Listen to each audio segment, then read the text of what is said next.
लो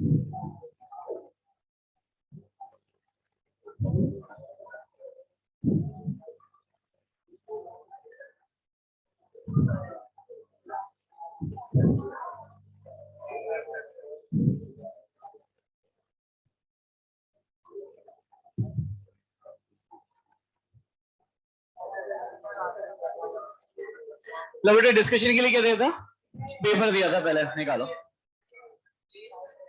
हाँ ठीक है, तो पहले पेपर निकालो। पेपर में जे मेंस और जे एडवांस दोनों दिया था ना, पहले मेंस निकालो, फटाफट कंप्लीट करो।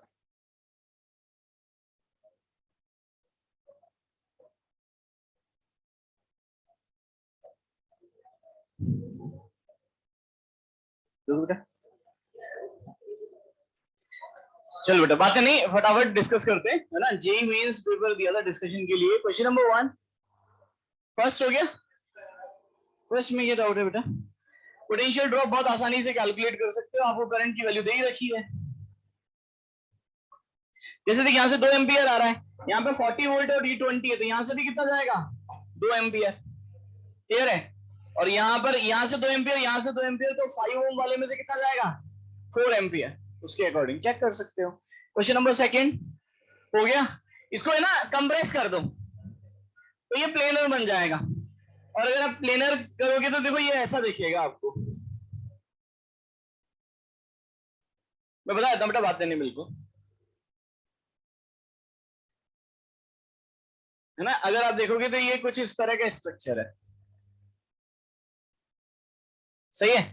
यहाँ पे टोटल कितने रजिस्टर है 4, ये ए टर्मिनल है, ये बी टर्मिनल है। अब अगर मैं इसको कंप्रेस करूंगा तो 4 रजिस्टर और आएंगे, वो कुछ इस तरह से आएंगे, यही तो रखा है ना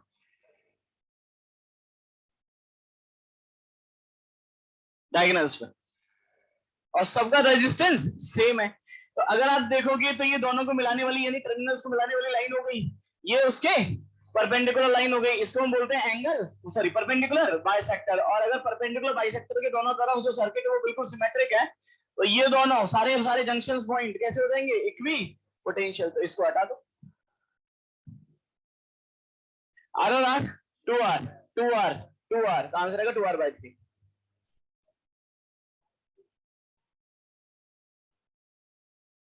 सीसीई में बेटा बैटरी तो नीचे लगी हुई है ना, बैटरी डिस्चार्ज होगी,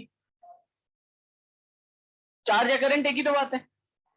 अगर एक ही बैटरी लग रही है तो वो बैटरी डिस्चार्ज होगी, और बैटरी डिस्चार्ज होगी तो करंट का फ्लो नेगेटिव टर्मिनल से पॉजिटिव टर्मिनल की तरफ ऐसे जाएगा ना करंट, बाहर से कहां फ्लो हो रहा है, इस लूप के अंदर तो बैटरी से ही होगा ना, क्लियर है, ऑब्वियसली बात है। उसके बाद आते हैं क्वेश्चन नंबर 3, थर्ड हो गया बेटा। क्वेश्चन नंबर 4 हो गया, क्लास में ऐसा हम लोगों ने क्वेश्चन देखा हुआ है। क्वेश्चन नंबर 5 हो गया। मैंने आपको स्टेप लिखाई थी, सबसे पहले आप क्या करो, वायर के अक्रॉस पोटेंशियल ड्रॉप निकाल दो, और तो कितना आसान है, जो टोटल पोटेंशियल है वही वायर के अक्रॉस पोटेंशियल ड्रॉप है, उसको लेंथ से डिवाइड करोगे तो पोटेंशियल ग्रेडियंट आ जाएगा। और अगर आप ऐसा करते तो सिर्फ अगर आप पोटेंशियल ग्रेडियंट निकालते तो आपका आंसर आ जाता, सही है ना, D option I think. Question number 6 nodal apply करो, आंसर आ जाएगा। ऐसा ही क्वेश्चन में क्लास में कराया है, आपको याद होगा 16 एम्पियर 20 एम्पियर ऐसा नहीं कराया है भाई। इधर देखो, मैं और इसको है ना थोड़ा सा डायग्राम को चेंज कर देता हूं तो शायद आपको और अच्छे से समझ में आए। सब लोग देखो बेटा, बात है नहीं,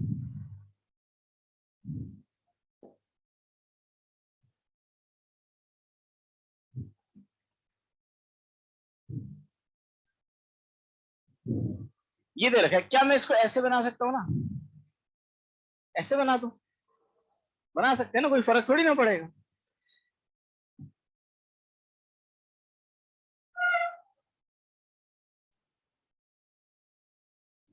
बना सकते हैं इस तरह से, तो यहाँ से ऐसा ही क्वेश्चन हम लोगों ने किया है ना, क्लियर है। आप क्या करो, एक टर्मिनल पे अगर आप यहाँ पे देखोगे तो ये सबसे बेहतर पॉइंट रहेगा, क्योंकि ये 6 दे रखा है, ये 8 दे रखा है, आई थिंक ये कितना दे रखा है 4, और ये दे रखा है 10, तो ये 0 तो कितना हुआ 6, ये 6 है, ये कितना हो गया 8, ये कितना हो गया 4, और ये कितना हो गया 40। सबको बता रही समझ में, ये 6 है तो ये भी कितना हो गया 6, और यहां पर अमीटर लग रहा है। अब हर एक रजिस्टर में से कितना करंट पास होगा वो आ जाएगा, तो इसमें कितना करंट जाएगा वो आप बहुत आसानी से कैलकुलेट कर सकते हो। 0 से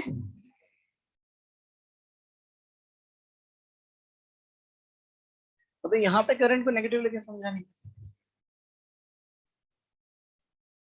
हाँ बिल्कुल, तुम कह रहे हो इसमें करंट ऐसे जाना चाहिए, तुम्हें कैसे पता ये वाली बैटरी डिस्चार्ज ही हो रही है? तुम्हें कैसे पता? बैटरी में तो दोनों डायरेक्शन में करंट फ्लो हो सकता है। देखो अभी तक आप लोग कंसेप्ट नहीं समझे हो। रजिस्टर के अक्रॉस हमेशा हाई पोटेंशियल से लो पोटेंशियल जाता है, बैटरी के अक्रॉस तो लो पोटेंशियल से हाई पोटेंशियल भी जा सकता है, हाई पोटेंशियल से लो पोटेंशियल भी जा सकता है। वो डिपेंड करता है कि बैटरी चार्ज हो रही है या डिस्चार्ज हो रही है। क्लियर है? अगले क्वेश्चन की तरफ चलते हैं। क्वेश्चन नंबर 6 के बाद क्वेश्चन नंबर 7, ग्रेविटेशन की O2 का क्वेश्चन नंबर 1। सही है? ऑप्शन नंबर 2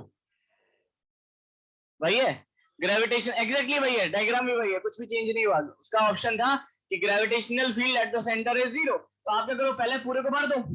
तो पूरे सॉलिड स्फीयर की वजह से सेंटर पे ग्रेविटेशनल फील्ड 0, और दोनों कैविटी की वजह से माइनस करोगे तो जितना राइट वाले की वजह से माइनस होगा उतना ही लेफ्ट वाले की वजह से माइनस होगा। मिला मिलू के अभी भी कितना आएगा? 0 ही आएगा। क्वेश्चन नंबर 8 हो गया। ऐसा एक क्वेश्चन हम लोगों ने किया था स्क्वायर वाला, और मैंने आपको एक कहानी सुनाई थी कि कभी भी ऑर्बिटल वेलोसिटी निकालनी है तो किसी भी एक पार्टिकल को पकड़ लो, उस पे लगने वाला net centrifugal force equals to mv square by r। पहला। दूसरा सेम क्वेश्चन आपकी शीट में भी था, जिसमें आपने मुझसे क्वेश्चन पूछा था कि सर इक्वल डिस्टेंस पर है तो जो डायमेट्रिकली अपोजिट पॉइंट जो चार्ज मासेस हैं वो इक्वल डिस्टेंस पे तो नहीं है। तो मैंने बोला यार ऐसा ही क्वेश्चन दे रखा है, सही है ना? तुमने पूछा था शायद डाउट ये वाला। क्वेश्चन नंबर 9 हो गया। आधे स्फीयर में से कितना फ्लक्स पास होगा ऊपर वाले से? Q by 2 epsilon not.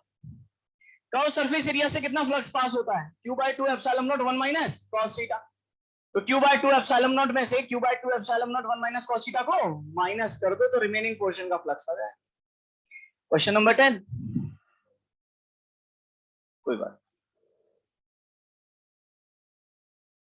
सब लोग इधर देखो बेटा,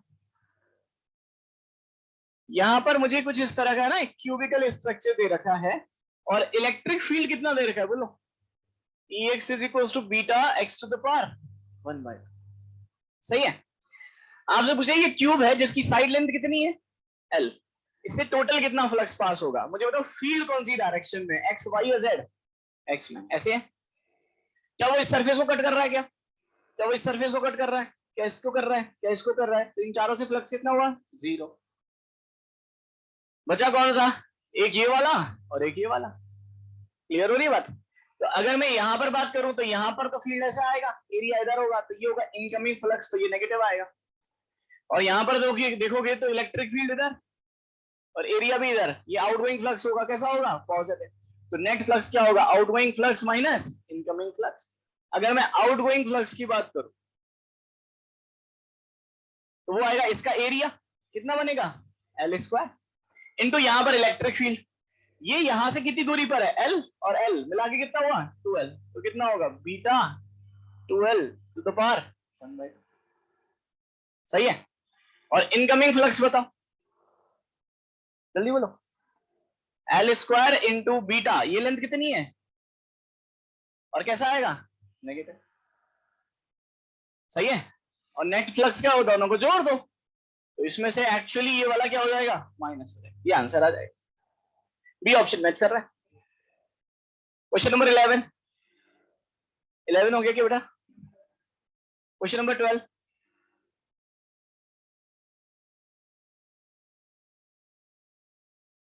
सब लोग देखो बेटा, है ना, बात को ध्यान से सुनते चलना। क्वेश्चन नंबर 12 में दे रखा है मेरे पास इनफाइनाइट नंबर ऑफ चार्जेस है। ठीक है? कितने चार्जेस है? इनफाइनाइट। लेकिन चार्जेस पता है कुछ इस तरह से रखे हुए हैं, जैसे यहाँ पर प्लस का क्यू है तो इसके बगल में कैसा है? माइनस का क्यू। कितनी दूरी पर? डी पे। फिर कैसा चार्ज है? प्लस का क्यू। फिर कैसा है? और ऐसा चल रहा है। सही है? तो ये साहब ये बोल रहा है कि किसी भी एक चार्ज का बाकी सारे चार्ज से इंटरेक्शन एनर्जी कितना होगा। तो ये बताओ, इसको पकड़ लेते हैं, इसका इससे कितना इंटरेक्शन एनर्जी होगा बताते चलो। माइनस का ए क्यू स्क्वायर बाय डी होगा। इसका इससे कितना होगा बोलो? प्लस का के क्यू स्क्वायर बाय 2d। इसका इससे कितना होगा? माइनस का के क्यू स्क्वायर बाय 3d। ऐसी कहानी चलती जाएगी, लेकिन अभी भी गड़बड़ है। बिल्कुल इनटू 2। क्यों भैया, हमने आधा लिया है, यहाँ पर भी इनफाइनाइट तक है और यहाँ पर भी। तो अभी मैंने सिर्फ वही लोग कंसीडर किए जो मेरे राइट की साइड है, जो मेरे लेफ्ट की साइड है उनको मैंने कंसीडर नहीं किया। तो जैसा राइट है वैसा ही लेफ्ट होगा। इसमें से क्या कॉमन आ रहा है? माइनस का 2 के क्यू स्क्वायर बाय डी, ये कितना बनेगा 1 माइनस 1/2 प्लस 1/3 माइनस 1/4। ऐसे चलेगा क्या? ये सीरीज पता है क्या किसकी होती है? ln of 1 plus that is x minus x square by 2 plus x cube by 3 minus x to the power 4/4। ये बनता है ना, x की वैल्यू 1 डाल दो, ये बनेगा ln 2। that is 1 minus 1/2 plus, पढ़ा हुआ है ना सीरीज, तो सीरीज एंड सीक्वेंस। तो 1 minus 1/2 plus 1/3 minus 1/4, तो ये जो टर्म बनेगी वो आपके पास बनेगी that is ln 2। ये आंसर आ जाएगा। सबको मेरी बात आ रही है समझ में? तो बहुत आसान क्वेश्चन है, कोई ऐसा कोई डिफिकल्ट क्वेश्चन है नहीं। क्वेश्चन नंबर 12 के बाद क्वेश्चन नंबर 13 हो गया। ओवन एक्सरसाइज का क्वेश्चन है आपके, ठीक है? कुछ भी नहीं करना, सारे चार्जेस इक्वल डिस्टेंस पर, तो सबको क्या मान सकते हो? पॉइंट चार्ज जोड़ दो भैया। Q minus 2q plus 3q, तो 4q में से 2q है तो 2q आया, तो k 2q आया, ये आंसर। क्वेश्चन नंबर 14 हो गया। कुछ भी नहीं करना, रॉड के अलोंग वेलोसिटी का कंपोनेंट हमेशा बराबर रहेगा। रॉड ना तो कंप्रेस हो सकती है ना एलोंगेट हो सकती है, तो उसके हर एक पॉइंट की वेलोसिटी कैसी रहेगी? सेम। ये तो हम बेसिक नर्सरी में बेसिक पढ़ते हैं बिल्कुल। ये एक्चुअली एनएलएम से स्टार्ट हो जाता है और रोटेशन में चलता रहता है। मान ली इस पॉइंट की वेलोसिटी v है और ये पॉइंट नीचे आएगा, ऐसे आएगा। मान ली इसकी वेलोसिटी कितनी है u, तो दोनों का लेंथ के अलोंग वेलोसिटी का कंपोनेंट कैसा रहेगा? सेम सेम रहेगा। ये आंसर है बस।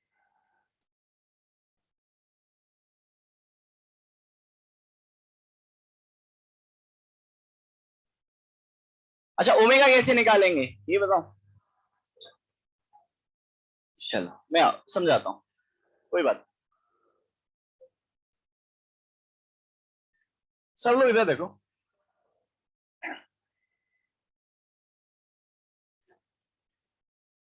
और बढ़िया तरीके से समझा। जैसे मान लो एक सर्किल है, ठीक है? सर्किल का सेंटर कहां पर है? सर्किल का सेंटर कहां पर है? यहां पर ना। आप क्यों हंस रहे हो कि आपको पता है, ठीक है, लेकिन मेरे मास्टर ने मुझे नहीं बताया। आपको बढ़िया टीचर मिला, मुझे नहीं मिला, तो मुझे पता नहीं है। लेकिन उन्होंने मुझे एक क्लू दिया, उन्होंने बोला कि सर्किल का सेंटर है ना, अगर कैलकुलेट करना है तो आप किन्हीं भी 2 पॉइंट पर वेलोसिटी निकाल दो। तो मैंने कहा ये तो बड़ा आसान है। मैं जब इधर भाग रहा था तो मेरी वेलोसिटी इधर थी, और जब मैं इधर जा रहा था तो वेलोसिटी इस डायरेक्शन में। तो उसने बोला वेलोसिटी के परपेंडिकुलर लाइन ड्रॉ करो, तो यहां पर वेलोसिटी के परपेंडिकुलर लाइन ड्रॉ करो, तो जो पॉइंट ऑफ इंटरसेक्शन होगा वो सर्किल का सेंटर होगा। सही है? तो अगर मुझे कभी भी रेडियस ऑफ कर्वेचर से मैं किसी भी कर्व पाथ पर चल रहा हूं और मुझे अगर उस कर्व पाथ का सेंटर निकालना है, तो वो मैं कैसे निकालूंगा? जैसे सपोज अगर मैं इस तरह के कर्व पाथ पे चल रहा हूं, तो मैं क्या करूंगा? किन्हीं भी 2 पॉइंट पर वेलोसिटी निकाल दूंगा और वेलोसिटी के परपेंडिकुलर लाइन ड्रॉ करूंगा, तो जो पॉइंट ऑफ इंटरसेक्शन है वो मुझे क्या देगा? सेंटर। सही बात है? अब मैंने क्या किया, यहां पे एक आदमी को खड़ा कर दिया। अब ये आदमी तब से मुझे निहार रहा है, तो इस आदमी को मैं कैसे पाथ पे चलता हुआ दिखाई दूंगा? सर्कुलर। लीनियर की सर्कुलर? सर्कुलर। यानी इस आदमी के हिसाब से जो सेंटर पे खड़ा है उसके हिसाब से मैं कैसा मोशन कर रहा हूं? Pure rotational motion. कैसा मोशन कर रहा हूं? Pure rotational motion. क्लियर है? अगर मान लो इसके हिसाब से ये जो आदमी है, ये चुंडू खड़ा है, इसके हिसाब से मान लो मेरी एंगुलर वेलोसिटी कितनी है? ओमेगा। तो क्या आप मेरी वेलोसिटी निकाल सकते हो क्या ओमेगा की फॉर्म में? कैसे? Omega into R is equal to you.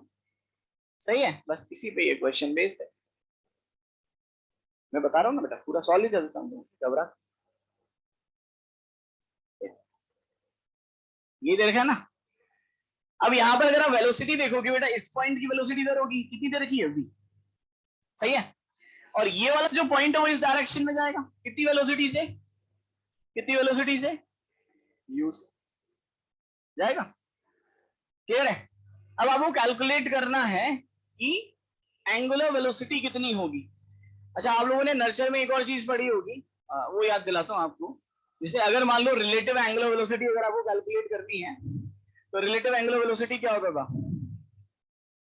बिल्कुल v perpendicular of a minus v perpendicular of b upon दोनों के बीच की सेपरेशन। सही बात है, सबको मेरी बात अच्छे से समझ में आ रही है? ठीक है, तो अगर मुझे कैलकुलेट करना है कि भैया इस पॉइंट के about the angular velocity of the rod of the length l कितना होगा, वो कैसे कैलकुलेट करें? क्या मैं इस पॉइंट की वेलोसिटी को कैलकुलेट कर सकता हूं क्या? पहले तो बताओ, कर सकते? कैसे कैलकुलेट करूंगा? बिल्कुल, दोनों का कंपोनेंट कैसा होगा? सेम होगा। ये 30 डिग्री है तो ये एंगल भी कितना होगा? 30 डिग्री। ये 60 डिग्री है, ये कितना होगा? 120 डिग्री। ये 30 है तो ये भी कितना होगा? 30 होगा ना? अरे 120 हो गया, बच्चा 60, तो ये 30, ये भी 30। तो इसका इस डायरेक्शन में कंपोनेंट कितना आएगा? u cos 30, और इसका भी इस डायरेक्शन में कंपोनेंट, ये तो कितना है? v cos 30 आएगा। तो u इज इक्वल टू कितना आ गया? v आ गया। अब अगर मुझे ओमेगा निकालना है तो इस लाइन के परपेंडिकुलर में दोनों की वेलोसिटी के कंपोनेंट कर दूंगा। u और v तो बराबर आ गए, तो इधर देखो, ये भी v के बराबर हो गया और ये भी कितना है? v। तो इसके दो कंपोनेंट v cos 30 और ये कितना बना? v sin 30। इसी तरह से ये कितना है? v cos 30 और ये कितना है? v sin 30। तो अगर मुझे ओमेगा निकालना है तो v perpendicular of a minus v perpendicular of b upon दोनों के बीच की सेपरेशन। क्या दोनों की वेलोसिटी अपोजिट डायरेक्शन में है क्या? तो जब रिलेटिव निकालोगे तो ऐड हो जाएगा ना। तो इसमें से ऐड करोगे तो कितना बनेगा? 2v sin 30 अपन दोनों के बीच की सेपरेशन कितनी है? आंसर कितना आ जाएगा? क्वेश्चन नंबर 15 हो गया बेटा। टॉपलिंग का क्वेश्चन है, सेंटर पे नेट टॉर्क 0 कर सकते हो। वैसे अगर आप इस केस में देखोगे तो किसी भी पॉइंट पे कर सकते हो, वैसे सेंटर पे करोगे तो ज्यादा बेहतर रहेगा। क्वेश्चन नंबर 16 हो गया। रोलिंग डायनामिक्स से क्वेश्चन है, तीन इक्वेशन से होता है। Net external force equals to mass into acceleration, दूसरा नेट टॉर्क इक्वल्स टू। अगर आप इसको एक क्वेश्चन में इक्वेशन में सॉल्व करना चाहते हैं ना, तो लोअर मोस्ट पॉइंट के about net torque equals to I alpha लगा दो, आईसीआर के अबाउट, सीधा आंसर आता है। F into 2R is equals to 3/2 mr square into alpha. Alpha equals to a by r. बता। क्वेश्चन नंबर 17, क्लास में बेटा एक इनफाइनाइट पेंडुलम कराया था, उसका टाइम पीरियड याद है? उसका टाइम पीरियड था t is equals to 2 pi under root of L upon R plus, sorry यही था ना, 1 plus L by R into G। बस L को कितना पुट कर दो? R by 3। नोट्स के क्वेश्चन। क्वेश्चन नंबर 18 हो गया। किसी भी पॉइंट पर पोटेंशियल निकालना हो तो सबसे पहले क्या करो, जितने भी चार्जेस हैं सबकी वजह से पोटेंशियल को कैलकुलेट कर लो। यहाँ पे क्या हमने अर्थिंग कर रखी है क्या? नहीं। तो पहले चार्जेस को क्या करो? रीडिस्ट्रीब्यूट। तो कितना आसान है। अगर मैं इसको रीडिस्ट्रीब्यूट करूं, यहाँ पे कितना चार्ज है? Minus Q. यहाँ पे कितना है? Plus Q. और बाहर कितना आएगा? Minus Q. अगर मुझे यहां से कितनी दूरी पर? y दूरी पर, ठीक है, और यहां से कितनी दूरी पर? इसके सेंटर से x। इस पी पॉइंट पर पोटेंशियल निकालना है, तो कितने चार्जेस की वजह से आएगा? 3 आएगा ना। ये वाला पॉइंट इन दोनों के कहां है? बाहर। तो ये दोनों क्या बन जाएंगे? Point charge. और अगर पॉइंट चार्ज बन गए तो मिल मिला के तो क्या हो गया? खत्म हो गया। तो सिर्फ जो नेट पोटेंशियल आएगा वो किसकी वजह से आएगा? इसकी वजह से। और ये कंडक्टर की कहां पर है? सरफेस। और ये वाला पॉइंट इसके बाहर है, तो कितना आएगा? पॉइंट चार्ज बन जाएगा ये। तो दैट इज इक्वल्स टू के माइनस क्यू। सेंटर से कितनी दूरी है इसकी? ये आंसर समझ में आया? क्वेश्चन नंबर 19 हो गया। ग्रेविटेशन के जब हम लोगों ने पढ़ा था तो मैंने एक क्वेश्चन आपको कराया था कि अर्थ की सरफेस से अंदर r/2 डिस्टेंस से एक पार्टिकल को फेंका है तो सरफेस से कितना ऊपर जाएगा? आंसर था r/7। ठीक है, बिल्कुल वैसा ही क्वेश्चन है। मैकेनिकल एनर्जी कंजर्वेशन अप्लाई करना। क्यों सरफेस तक लगाना है? अंदर से ऊपर सीधे बाहर लगा दो, हर इंस्टेंट पर एनर्जी कंजर्व है ना।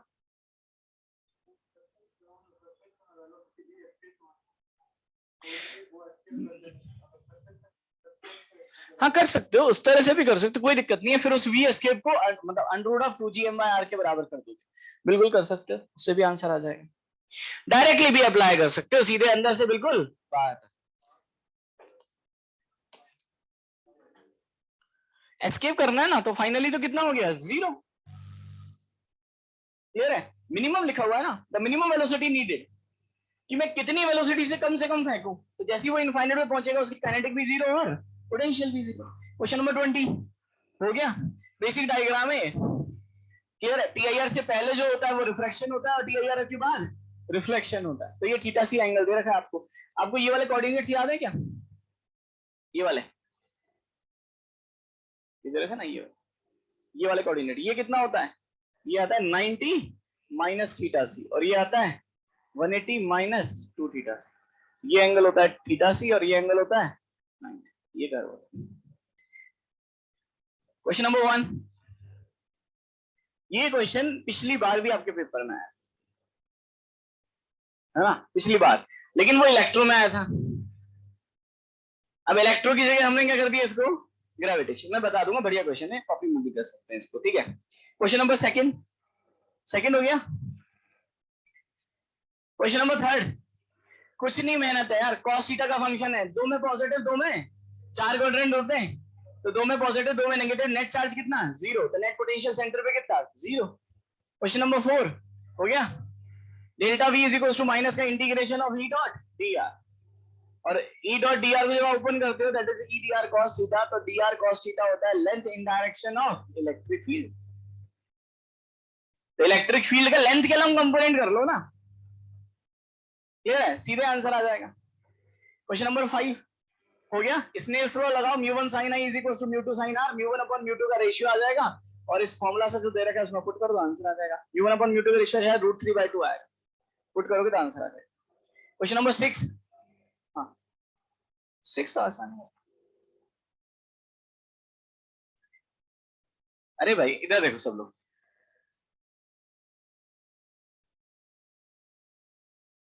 एंगल ऑफ द प्रिज्म कितना दे रखा है बेटा? 30 डिग्री।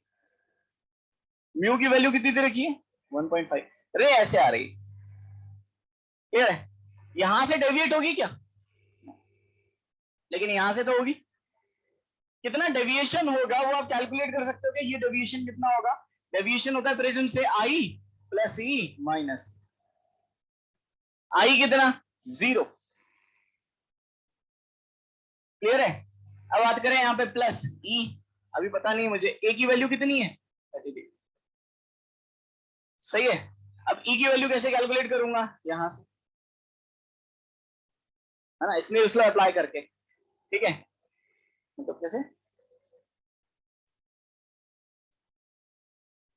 हाँ वो भी कर सकते हैं बिल्कुल। और यहाँ पर अगर मैं स्नेल स्लो लगाऊंगा तो यहाँ से ये एंगल देखो पहले कितना आएगा। अगर ये नॉर्मल है, ये सरफेस है, तो ये वाली लाइन कौन सी हो गई? नॉर्मल। ये बताओ, ये 30 डिग्री, ये 90 डिग्री, तो ये 60, ये 60, तो ये कितना? क्लियर है। तो ये मेरे पास हो गया मतलब एंगल ऑफ इंसिडेंट, और ये हो गया एंगल ऑफ इमरजेंसी। क्या मैं ई की वैल्यू कैलकुलेट कर सकता हूँ क्या यहाँ से? बोलो। 3/2 into sine 30 1/2 is equal to 1 into sine. तो यहां से साइन ई की वैल्यू आ जाएगी 3/4। तो ई की वैल्यू कितनी आ जाएगी? साइन इनवर्स ऑफ 3/4, यहाँ पुट कर दो, डेविएशन हो जाएगा that is sine inverse of 3/4 minus, ये हो गया। अब ये यहां से टकराएगी, कितने एंगल पर टकराएगी? एंगल ऑफ इंसिडेंट कितना होगा? डेल्टा, और इतने पे ही दोबारा से रिफ्लेक्ट करेगी। सही है। तो आपसे पूछा है कि इनिशियली इंसिडेंट रे, जो इंसिडेंट रे है ये है हमारी इंसिडेंट, इससे फाइनली रे कितना डिफ्लेक्ट कर रही है, तो इससे तो ये था, फाइनली रे इधर जा रही है, तो ये एंगल पूछा। तो ये एंगल कितना है? ये डेल्टा है, तो ये एंगल कितना है? 180। ये आंसर है। तो आपके पास आएगा 180 माइनस साइन इनवर्स ऑफ 3/4, और ये प्लस का 30, तो ये बनेगा 210 माइनस साइन इनवर्स ऑफ 3/4। ये आंसर है। तो 3 आंसर आ जाएगा इसमें। सबको समझ में आ रही है बात बेटा? उसके बाद क्वेश्चन नंबर 7 हो गया। कोई भी रॉड किसी एक्सिस से थीटा एंगल बनाती है और उसके एंड पॉइंट से पास होती है, उसके अबाउट जो मोमेंट ऑफ इनर्शिया होता है वो ml²/3 sin स्क्वायर थीटा होता है। सही है। क्वेश्चन नंबर 7 के बाद क्वेश्चन नंबर 8 हो गया।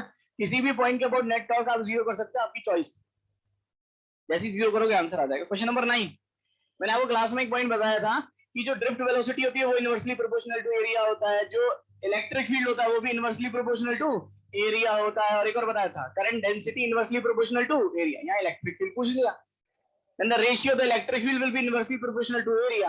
ये आंसर आ जाएगा, E1 A2 is equals to A2 by A1 is equals to R2 upon R1 का होल स्क्वायर। सही है। क्वेश्चन नंबर 10 हो गया, बहुत आसान।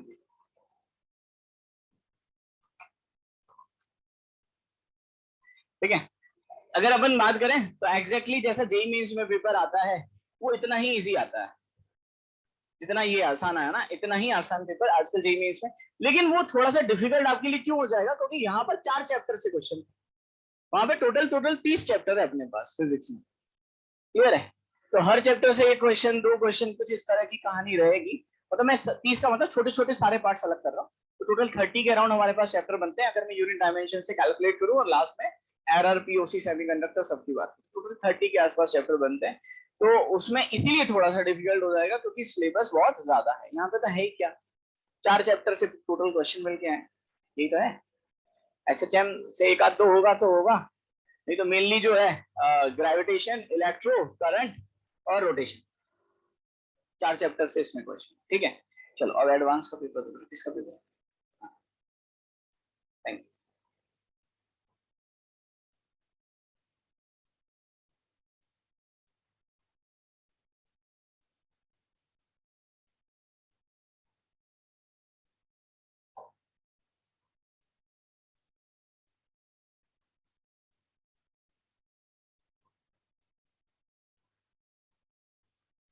एडवांस का क्वेश्चन नंबर 1, ठीक है, मैं वो बता देता हूँ, आप इसको याद रख लो रिजल्ट को एक्चुअली, और इसको आप चाहो तो कैलकुलेट भी कर सकते हो। जैसे मान लो ये ट्रायंगुलर लेमिना है, मतलब ट्रायंगुलर शीट है, और ट्रायंगुलर में भी कौन सा है, इक्विलैटरल। ठीक है, इसके सेंट्रोइड से पास होने वाली एक्सिस जो इसके प्लेन के कैसी है, परपेंडिकुलर। अगर मान लो इसकी लेंथ कितनी है l, तो इस एक्सिस के अबाउट जो मोमेंट ऑफ इनर्शिया होता है वो ml² by 12 ही आता है। कैसे आता है मैं आपको थोड़ा सा आइडिया दे देता हूं। ठीक है, परपेंडिकुलर एक्सिस थ्योरम, और मैं आपको इंटीग्रेशन से भी समझा देता हूं। जैसे मान लो मैं यहां से x पे जाके एक रॉड ले लेता हूं, इस रॉड का मास कितना हो गया, d है, तो मैं ऐसे बोल सकता हूँ ये जो ट्रायंगल है ऐसी ही रॉड से मिलकर बना हुआ है। सही है, मुझे इस एक्सिस के अबाउट मोमेंट ऑफ इनर्शिया चाहिए ना, तो इस रॉड का सेंटर के अबाउट मोमेंट ऑफ इनर्शिया कितना होगा। सपोज ये लेंथ अभी मैं मान लेता हूँ y, तो इस रॉड का सेंटर के अबाउट कितना मोमेंट ऑफ इनर्शिया होगा, ml² by 12। m की जगह कितना आएगा, l कितना हो जाएगा 2y। लेकिन क्या मुझे इस एक्सिस के अबाउट चाहिए क्या, इसके, तो विद पैरेलल एक्सिस थ्योरम। ठीक है, इंटीग्रेशन से कुछ इस तरह से होता है, इसको सॉल्व करते हैं तो हमारे पास फाइनली ये रिजल्ट आता है। तो आप इस रिजल्ट को ध्यान रख सकते हो, है ना।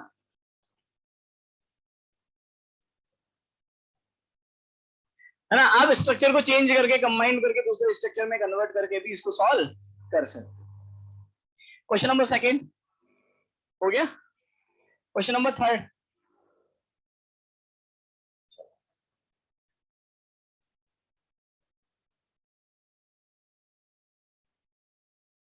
चलो मैं आपको याद दिलाता हूँ, चलो इधर देखो, मैं हर क्वेश्चन को रिलेट कर सकता हूँ, तो कभी भी एग्जैक्ट क्वेश्चन नहीं आता है।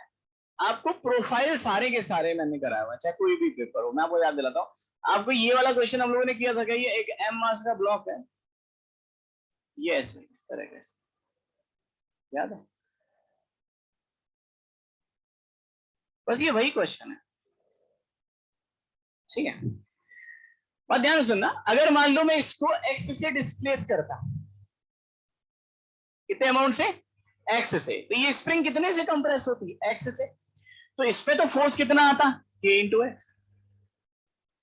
क्लियर है, और जब हम इन दोनों के लिए कैलकुलेट करते हैं, सपोज ये एंगल अगर थीटा होता और ये थीटा होता, तो इसके लिए यहां पर आता है के एक्स कॉस स्क्वायर थीटा। कितना आता है, के एक्स कॉस स्क्वायर थीटा। कैसे आता है, क्योंकि ऑब्वियसली बात है, एक तो इसका एलोंगेशन जो है, जो कंप्रेशन है वो एक्स नहीं होगा, एक्स कॉस थीटा होगा, और इस डायरेक्शन में लेना है तो उसका एक और कंपोनेंट करना पड़ेगा। कॉपी में करा रखा है ऐसे चल में। सेम इसका भी ऐसे ही होगा, दैट इज के एक्स कॉस स्क्वायर, ये आएगा। अब इसी स्ट्रक्चर को उन्होंने वर्टिकल कर दिया, ठीक है। अब इधर देखो, यहां पर एक स्प्रिंग तो ये है, ठीक है, एक स्प्रिंग ये है। पहले तो इसकी बात करते हैं। अगर मैं इसके लिए बात करता वर्टिकल, ये एंगल कितना है 30 डिग्री, क्लियर है। तो इसके लिए मैं कितना लिखता बोलो, के एक्स कॉस स्क्वायर 30,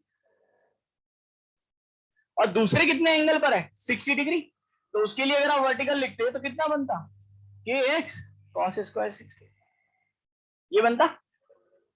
सही बात है। इसमें बस एक छोटा सा चेंज और होगा, अगर आप नीचे देखोगे तो यहाँ अगर टेंशन टी है, ठीक है, और मान लो ऊपर एक किसी भी धागे में ऊपर एक टेंशन टी है, तो टी टी टी टी कितना हुआ 40, तो ऊपर टी है तो नीचे कितना होगा 40, है ना। हाँ, चारों में टी होगा, क्लियर है।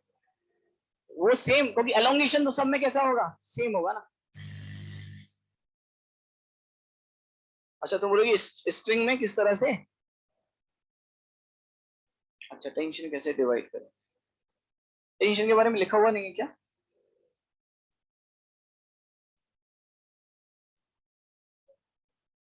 स्ट्रिंग एक ही कनेक्ट की हुई है क्या, अरे स्ट्रिंग की जरूरत ही नहीं ना। अच्छा, फिर उससे वो डिवाइड भी तो होगा फर्दर, डिस्प्लेसमेंट से भी देख सकते हैं ना। ऐसा देखो, डिस्प्लेसमेंट से भी आप डायरेक्टली देख सकते हो। जैसे अगर मान लो, इधर देखो, अगर मान लो आप इस पुली को एक्स से डिस्प्लेस करोगे, है ना, क्लियर है। अगर मैंने पुली को कितने से डिस्प्लेस किया एक्स से, तो ये पुली यहां पर ऐसे नीचे आ गई, और यहां पर ये एक्स और ये एक्स, तो ये धागा टोटल कितने से डिस्प्लेस हुआ 2x से, तो इसका तो डिस्प्लेसमेंट डबल हुआ ना। इसी तरह से अगर मैं यहां पर देखूंगा, तो अगर मान लो ये जो ब्लॉक है नीचे वाला, ये x से डिस्प्लेस हुआ, तो यहां पर हर एक कितने से डिस्प्लेस होगा 2x से नहीं आएगा इस केस में, 4x से आएगा। स्ट्रिंग जो है वो घूमती हुई आ रही है, एक्चुअली डायग्राम में वो चीज क्लियर नहीं है। चलो इसको एक बार है ना, एक बार देख लेंगे, उसके बाद डिस्कस करेंगे, क्योंकि चक्कर क्या है इसमें ना, वो डायग्राम में मिसिंग है थोड़ी सी चीज की, जो स्ट्रिंग है ना वो इसी के ऊपर घूमती हुई आ रही है, तब तो आप इसको x और इसको 4x ले सकते।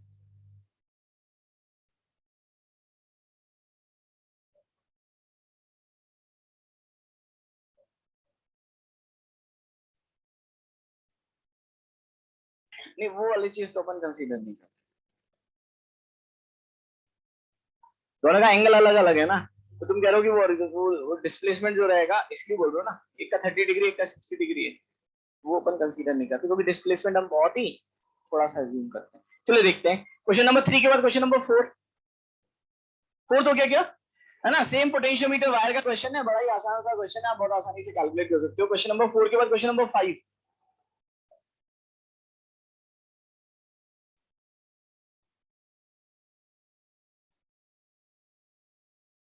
है ना, 5 करते हैं डिस्कस, लिख दिया मैंने। क्वेश्चन नंबर 6, 6 हो गया क्या, तो 6 तो बहुत आसान है, मैं इसको ना डायरेक्टली सॉल्व कर सकता हूँ, बात ध्यान से सुनना। ये एक बड़ा सा रजिस्टर है, आप इसकी लेंथ कैलकुलेट करो कितनी है, L plus L plus L plus L, कितना हुआ 4L, 4L plus L by 10, ये हुआ 41L/10, कितना हुआ 41L/10। ये 410 दे रखा है, दे रखा है ना भाई, तो यहां से ये चला गया, L की वैल्यू कितनी आ गई 100, आ गया।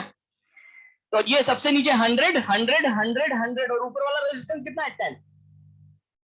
अब देखो ये 100 है और ये 25 है, फिर क्लियर है, और 100 और 25 को जब आप सॉल्व करोगे तो कितना आएगा 20, क्लियर है। अब 20 और ऊपर वाला 100 मिला के कितना हुआ 120, 120 और 120 पैरेलल में कितना हो गया 60, 60 और ऊपर वाला 100 मिल गया 160, 160 160 80, 80 ऊपर वाला 100 मिल गया 180, 180 180 90, 90 और ऊपर वाला 10 मिल गया 100, सही है।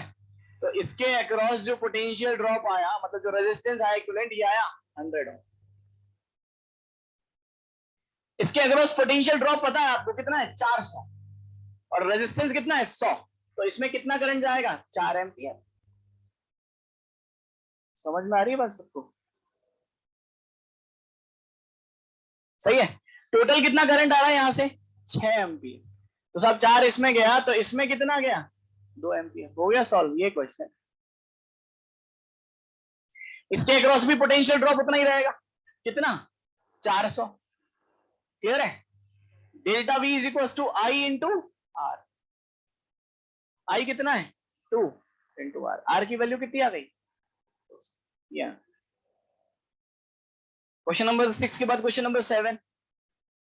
क्लास में सेम क्वेश्चन मैंने कराया, बस मैंने क्या किया है कि वर्टिकल लिया था, इसमें एंगल पे ले लिया। तो मैंने आपको एक पॉइंट भी बताया था कि जब हम इस तरह के केसेस को सॉल्व करते हैं तो एक फोर्स कपल बनता है, और फोर्स कपल का जो टॉर्क होता है उस पॉइंट की लोकेशन से कैसा रहता है, इंडिपेंडेंट। तो कुछ भी नहीं करना है, फोर्स कपल का टॉर्क लिख लो, लोअर मोस्ट पॉइंट के अबाउट करा लो, जिससे फ्रिक्शन भी मर जाए। अगर लोअर मोस्ट पॉइंट के अबाउट आप टॉर्क की इक्वेशन लिखोगे तो ना तो नॉर्मल का टॉर्क आएगा, ना mg का आएगा, सिर्फ किसका आएगा, फोर्स कपल का। और फोर्स कपल का टॉर्क कितना होगा, q इंटू ई इंटू दोनों के बीच की perpendicular distance, 4r by pi, 2r by pi और 2r बाय पाई मिला के कितना हुआ। हाँ तो क्या फर्क पड़ेगा, अच्छा स्फीयर है क्या, सॉरी, अच्छा r बाय 2, सॉरी, अच्छा r बाय 2, अच्छा वो है ना, हेमीस्फीयर ले लेंगे तो r बाय 2 तो r ही हो जाएगा। Is equal to lower most point के अबाउट कर रहे हैं तो 2/5 of, sorry 2/3 of mr square plus 12। ये आंसर है। क्यू को चेंज कर सकते हो, क्यू को आप क्या लिख सकते हो, sigma into area, that is 2π r square. 2π क्योंकि समझ में आया ना, आधे का लेंगे। क्वेश्चन नंबर 7 के बाद क्वेश्चन नंबर 8 हो गया। कौन सा ऑप्शन, 8 तो बड़ा आसान है, बिल्कुल रिलेटिव। S1 का एक क्वेश्चन है जिसमें एक सैटेलाइट वाला याद होगा आपको कि अर्थ का रोटेशन दे रखा है 24 आवर, एक सैटेलाइट दे रखी है जिसका रोटेशन दे रखा है टाइम पीरियड 1.5 आवर्स दे रखा था। तो आपसे दे रखा था कि अगर आप सैटेलाइट किसी पर्टिकुलर लोकेशन पर है तो दोबारा उस लोकेशन पर कब आएगा। तो पहले आप दोनों की एंगुलर वेलोसिटी निकालो। अगर मैं अर्थ की एंगुलर वेलोसिटी की बात करूंगा तो अर्थ की एंगुलर वेलोसिटी कितनी होती है, 2π/24। और साहब ये जो सैटेलाइट दे रखा है उसकी एंगुलर वेलोसिटी निकाल सकते हो बेटा, कितनी हो जाएगी, पाई बाय कितना है समय, 6, 2π/6 सॉरी, π/3। तो रिलेटिव अगर मैं कैलकुलेट करूंगा तो ये बनेगा π/3 माइनस π/12। और ओमेगा को थीटा इंटू टी लिख सकते हो, थीटा हो जाएगा 2π इंटू टी। 2π क्यों किया समझ में आया, क्यों, दोबारा से सेम लोकेशन पर आना है तो अर्थ को रोक दिया, तो मुझे दोबारा से सेम लोकेशन पर आने के लिए कितना एंगल कवर करना पड़ेगा, 2π। यहां से आपके पास समय आ जाएगा, कैलकुलेट करोगे 8 आवर्स आंसर आ जाएगा। हाँ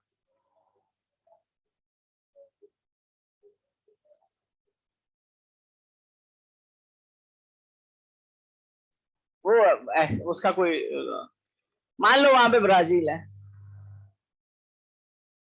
वक्का वक्का गाना चल रहा है, ठीक है, वो एक्चुअली मिस प्रिंट होगा, मतलब उसमें उसका कोई यूज भी नहीं है, ऐसा कोई एडिशनल स्टेटमेंट तो मिला नहीं है, ठीक है, मान लो ब्राजील में सॉल्व कर रहे क्या फर्क पड़ता है, ठीक है।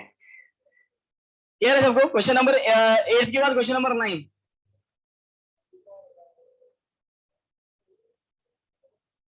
तो टाइम कैसे निकालो, हाँ हाँ हाँ,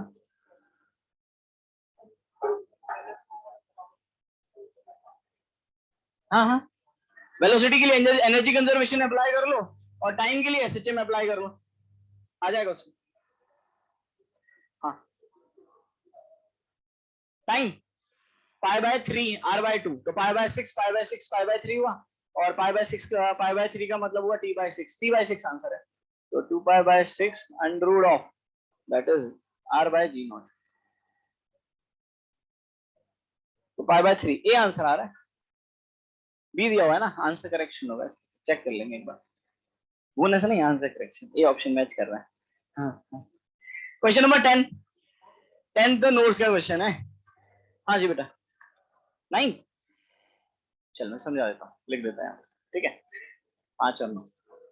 क्वेश्चन नंबर 10 हो गया। क्वेश्चन नंबर 1 और 2 हो गया। सेंटर पॉइंट के about angular momentum conservation.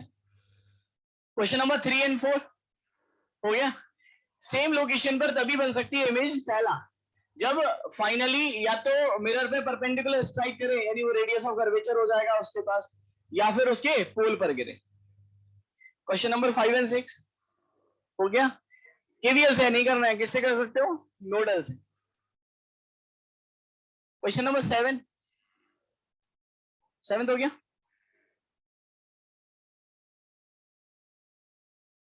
7th में चलो क्वेश्चन नंबर 7 के बाद क्वेश्चन नंबर 8 हो गया, क्लियर है। और क्वेश्चन नंबर 9 बड़ा सिंपल है। जब मैंने आपको एक मल्टीपल रिफ्रैक्टिव सरफेसेस वाली चीजें बताई थी, तो मैंने आपको चीज बोली थी, बीच के मीडियम से कोई फर्क नहीं पड़ता, सिर्फ ऑब्जेक्ट के मीडियम और ऑब्जर्वर के मीडियम पे फर्क पड़ता है। जैसे इधर देखो, आप इसको समझो, वेलोसिटी है बेटा, velocity is a property of medium, velocity is a property of medium. जैसे इधर देखो सब लोग, जैसे मान लो एक ऑब्जेक्ट आपके पास डेंसर मीडियम में रखा हुआ है, ठीक है, तो ऑब्जेक्ट डेंसर में, तो ये ऑब्जेक्ट का मीडियम हो गया, और ये रेयरर मीडियम है, यहाँ पे ऑब्जर्वर है। तो हमारे पास इमेज की लोकेशन आती थी, तो हम क्या लिखते थे? D apparent is equals to D actual upon, that is mu D by mu R, that is mu of the object upon mu of the observer. बस यही है आंसर, क्लियर है। आपको कभी भी ऑब्जेक्ट दिखाई नहीं देता, हमें हमेशा क्या दिखाई देती है? इमेज। तो आपको वेलोसिटी ऑफ इमेज निकालना है, तो velocity of image is equals to velocity of object upon mu of object upon mu of observer. Velocity of object बताओ कितनी दे रखी है? 8। ऑब्जेक्ट का म्यू बताओ? 4/3। और ऑब्जर्वर का बताओ? एयर 1। ये आंसर है, 6 आंसर आता है। सबको समझ में? बीच वाले मीडियम से कोई भी लेना देना नहीं होता। सबको मेरी बात बढ़िया से क्लियर है? ठीक है ना? 3 डाउट रह गए, 5, 9 और 7। ठीक है, तो ये बाद में करेंगे, कॉपी निकालो, अभी कर लेंगे क्लास के खत्म होने पर, है ना। पहले पढ़ लेते बेटा, लास्ट में देख लेंगे 15-20 मिनट।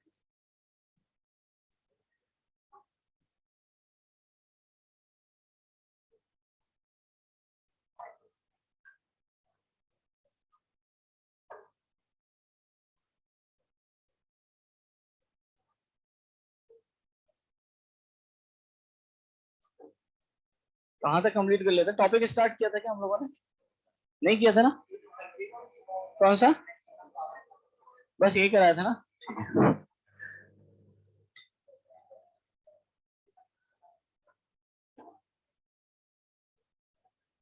बिल्कुल, 2-4-5 पेज छोड़ दो, वो इसलिए कि चैप्टर तो खत्म हो चुका है, लेकिन हम जैसे जैसे हम पढ़ते चलेंगे, अगर कोई क्वेश्चन अच्छा याद आता चला गया, या आपको कहीं अच्छा क्वेश्चन मिल गया, तो आप उसको वहां पर नोट कर सकते हो। तो हर चैप्टर के बाद आप ये प्रैक्टिस डाल दो कि 5-7 पेज आप छोड़ दिया करो। इवन मैथ्स में, केमिस्ट्री में भी आपको पेपर में कोई अच्छा क्वेश्चन मिल गया, या फिर अपन कहीं पर भी कोई अच्छा कंसेप्ट या क्वेश्चन कर रहे हैं, तो वहां पर लिख लें, ठीक है। आज नया चैप्टर स्टार्ट करते हैं, that is capacitor.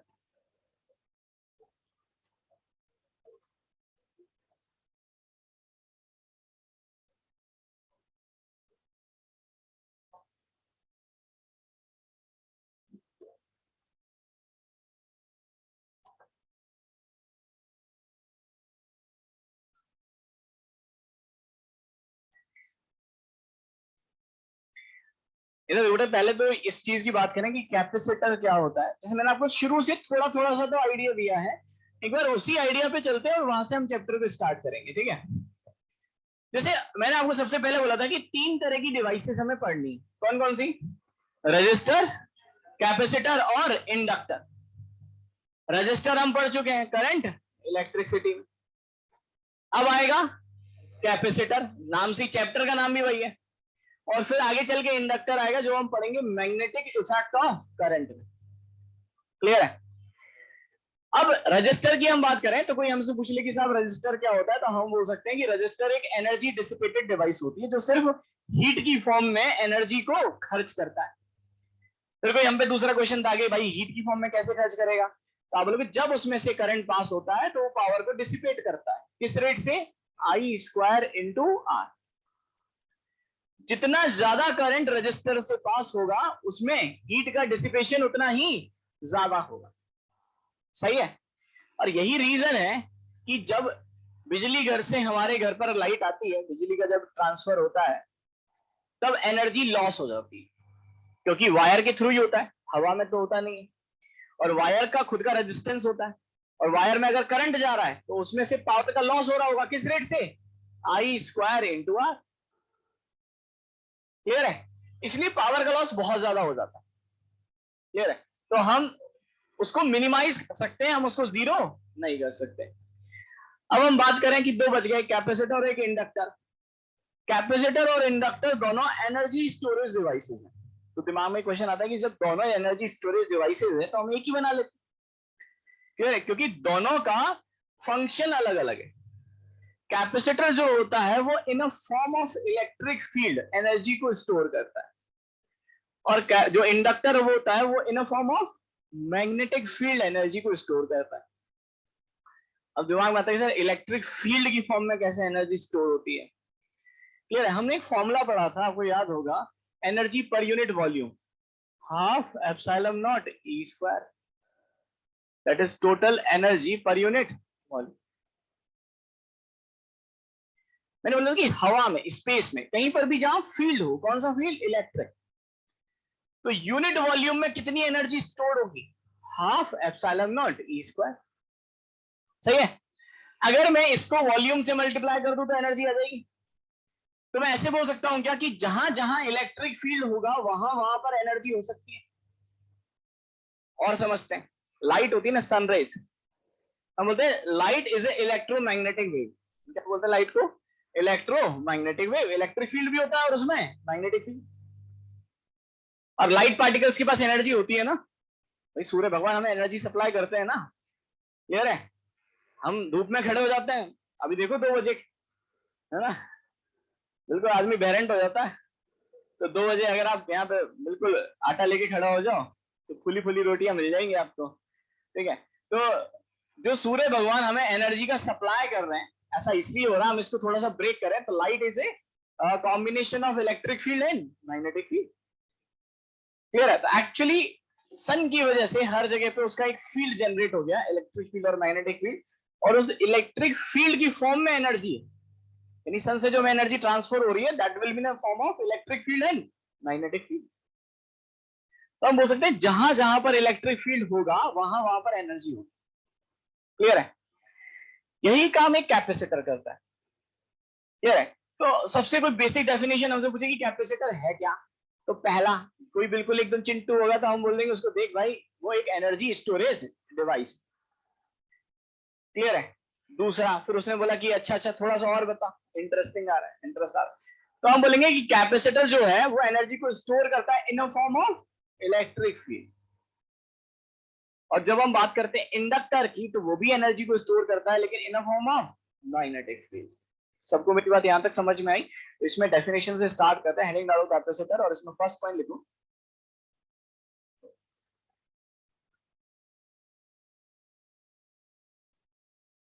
Capacitor is a device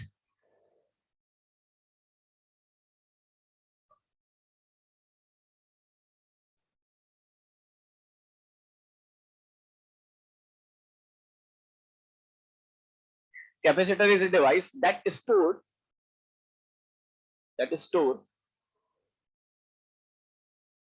electrostatic potential energy, electrostatic potential मत लिखना, electrostatic energy that is stored electrostatic energy in form of electric field.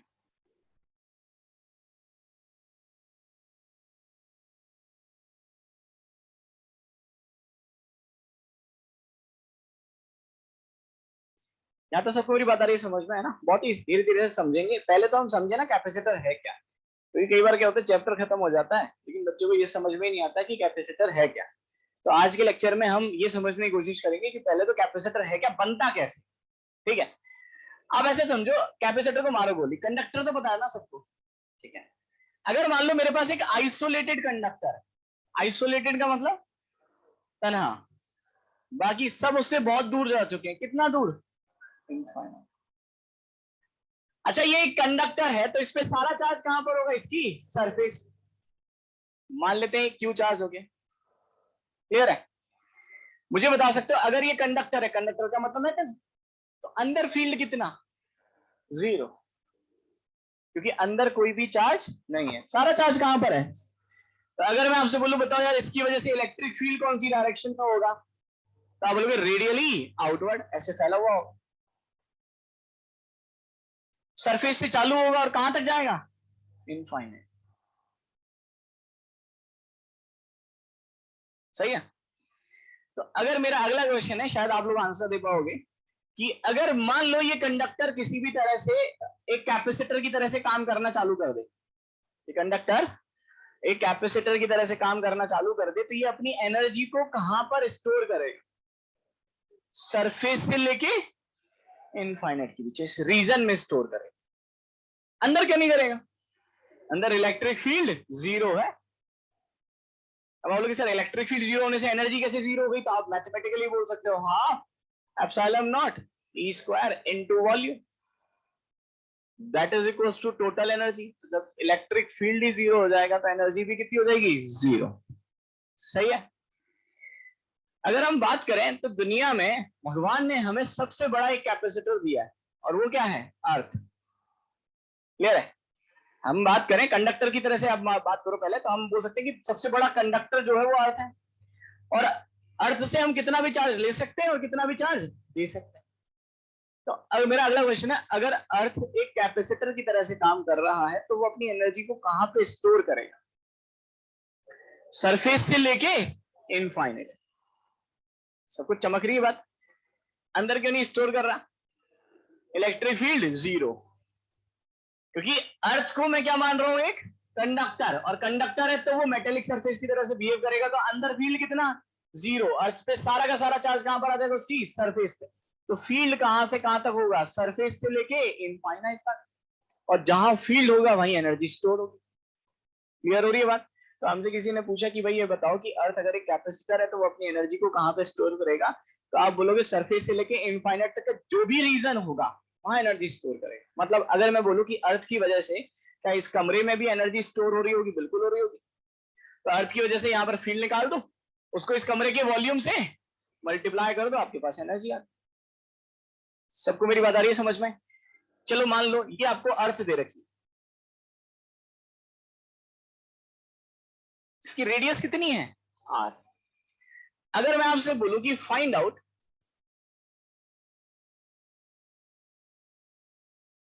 Total amount of, note करते चलिए, energy stored in form of electric field from small r is equals to r to small r is equals to 2r।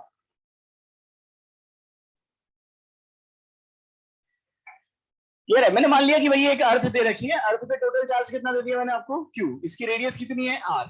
तो अर्थ की surface से लेके 2r distance तक अर्थ की electric field की वजह से टोटल कितनी एनर्जी होगी वो कैलकुलेट करें।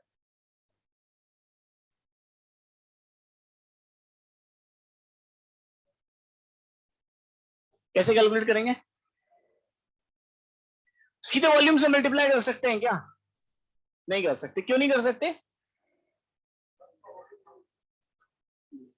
क्योंकि इलेक्ट्रिक फील्ड वेरिएबल है। बहुत बढ़िया।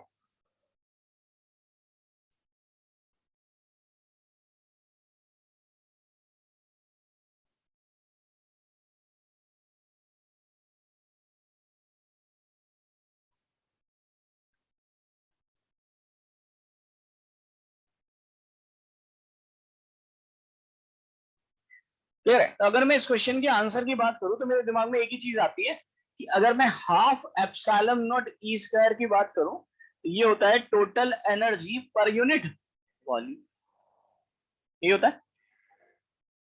तो अगर मुझे एनर्जी कैलकुलेट करनी है तो मुझे half epsilon naught E square को किससे मल्टीप्लाई करना पड़ेगा, वॉल्यूम से।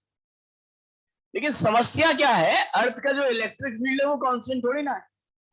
जैसे अगर मैं आपसे बोलूं कि यहां से सेंटर से स्मॉल आर डिस्टेंस पर, इस पॉइंट पर फील्ड बताओ कितना बनेगा, K Q by small are बनेगा ना भाई, sorry K Q by small R square, ये बनेगा ना। कैसे, अरे बाहर आ गए तो ये क्या बन गया, एक पॉइंट चार्ज, सही है।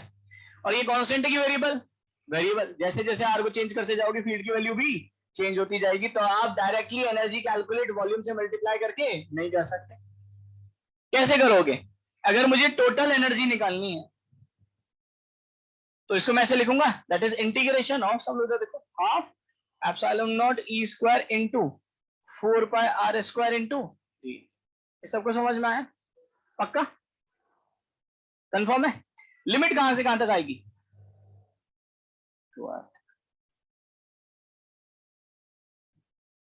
बस यहां से सॉल्व करोगे, ई की वैल्यू डाल दो, आपके पास आएगा total energy is equals to integration of half epsilon naught, ये बनेगा K Q by R square का whole square into 4 pi R square D, और लिमिट आएगी आर से टू आर। जो कांस्टेंट आ रहा है वो बाहर निकाल लो, कितना कितना बाहर आ गया, हाफ बाहर आ गया, एप्सिलॉन नॉट बाहर आ गया, के स्क्वायर क्यू स्क्वायर 4 पाई, सही है। और ये बनेगा 1 upon R square into D R, तो ये बनेगा माइनस का 1 बाय आर, ये आएगा। लिमिट डाल दो, upper limit minus lower minus upper कर देता हूं, माइनस को उड़ा देता हूं, दैट इज एप्सिलॉन नॉट के square Q square 4 pi divided by 2 into, ये आएगा।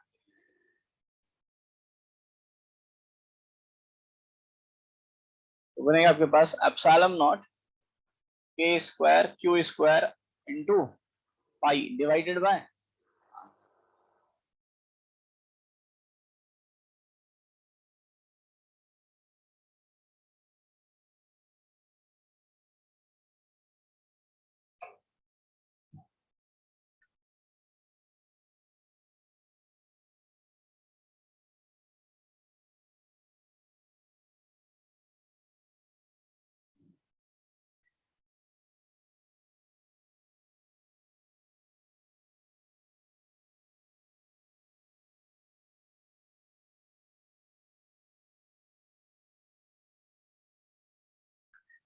नोट करो बेटा, इसमें आता है, ये सबको क्लियर है ना।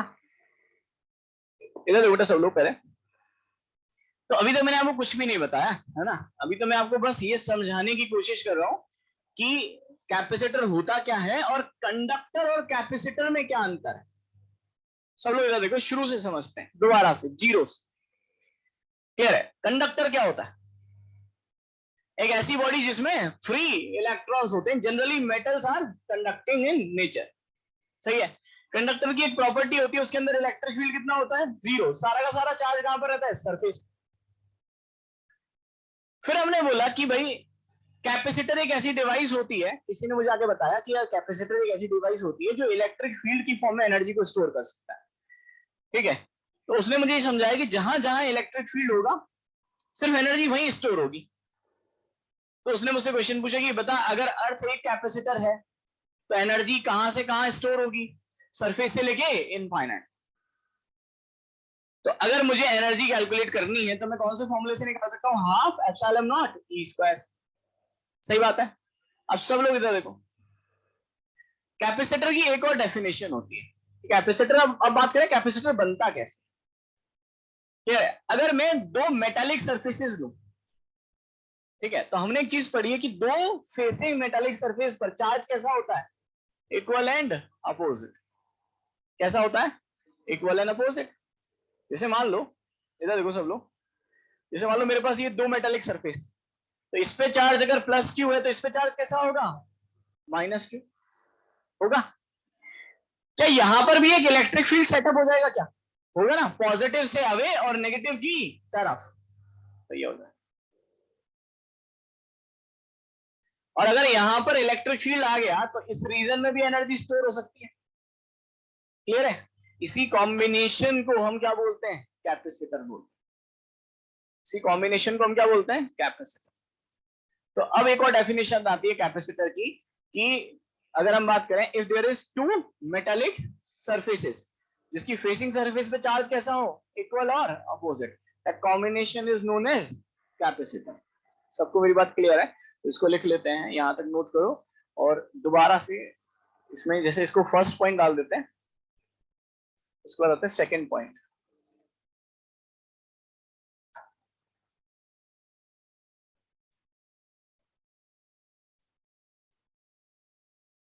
To metallic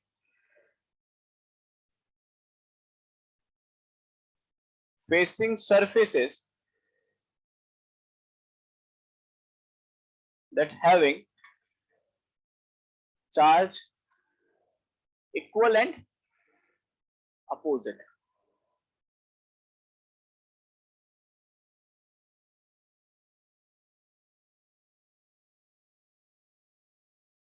Known as capacitor.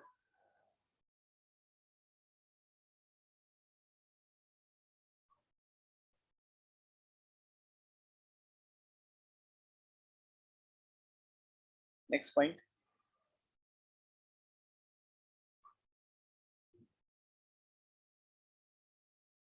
यहां तक क्लियर है बेटा, है ना?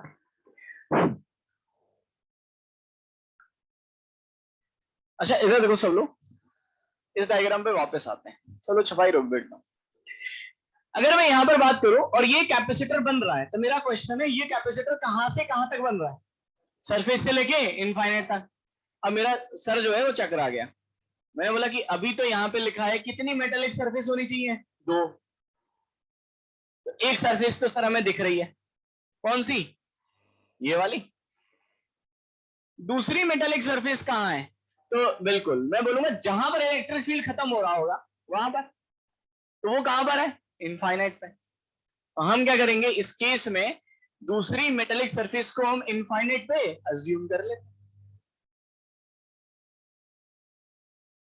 ऐसा इसलिए अज्यूम करते हैं क्योंकि ऑब्वियसली बात है, इलेक्ट्रिक लाइन ऑफ फोर्सेस की एक प्रॉपर्टी होती है, they start from the positive charge and terminate negative. तो यहां इनफाइनाइट पे कहीं ना कहीं नेगेटिव चार्ज होगा, जहां जाके ये खत्म हो रही होंगी। तो अगर ये एक मेटालिक सरफेस है और ये एक मेटालिक सरफेस है, और इसके रीजन में इलेक्ट्रिक फील्ड है हाई पोटेंशियल से लो पोटेंशियल, तो इस रीजन में एनर्जी स्टोर हो रही होगी, और ये किसकी तरह से काम कर रहा होगा? एक कैपेसिटर। सही बात है? सबको मेरी बात अच्छे से समझ में आ रही है? दिख रहा है, विजुअलाइज हो रहा है क्या?